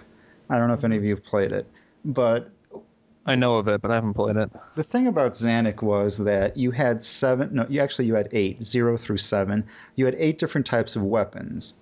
And depending on which weapon, you could power up each weapon like 3 levels.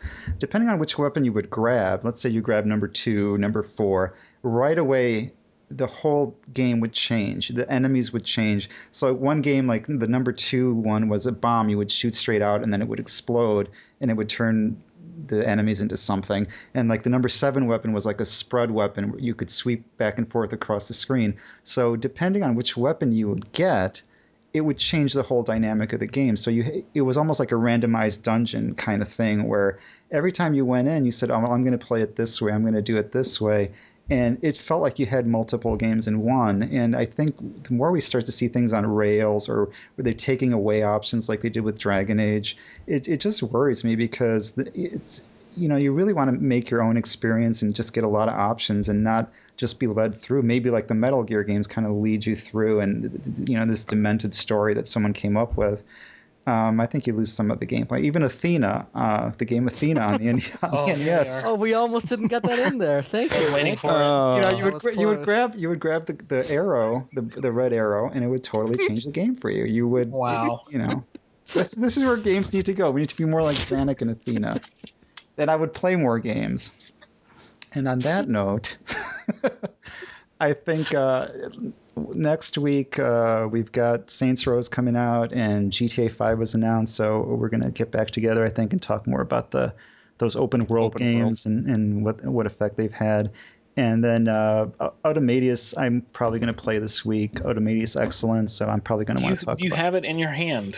No, it's on its way. We're supposed to. It doesn't exist yet. We didn't even Finch get our review. Stuff up. Well, what happened is I want to get it. Is everybody was just reporting that the game was delayed again because it was supposed to come out in June, then it was supposed to come out in July, and then August and September. They keep pushing it back.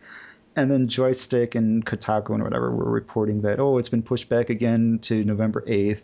I think Joystick reported that. So I just called Konami and asked them, and they said, "Oh no, it's out today."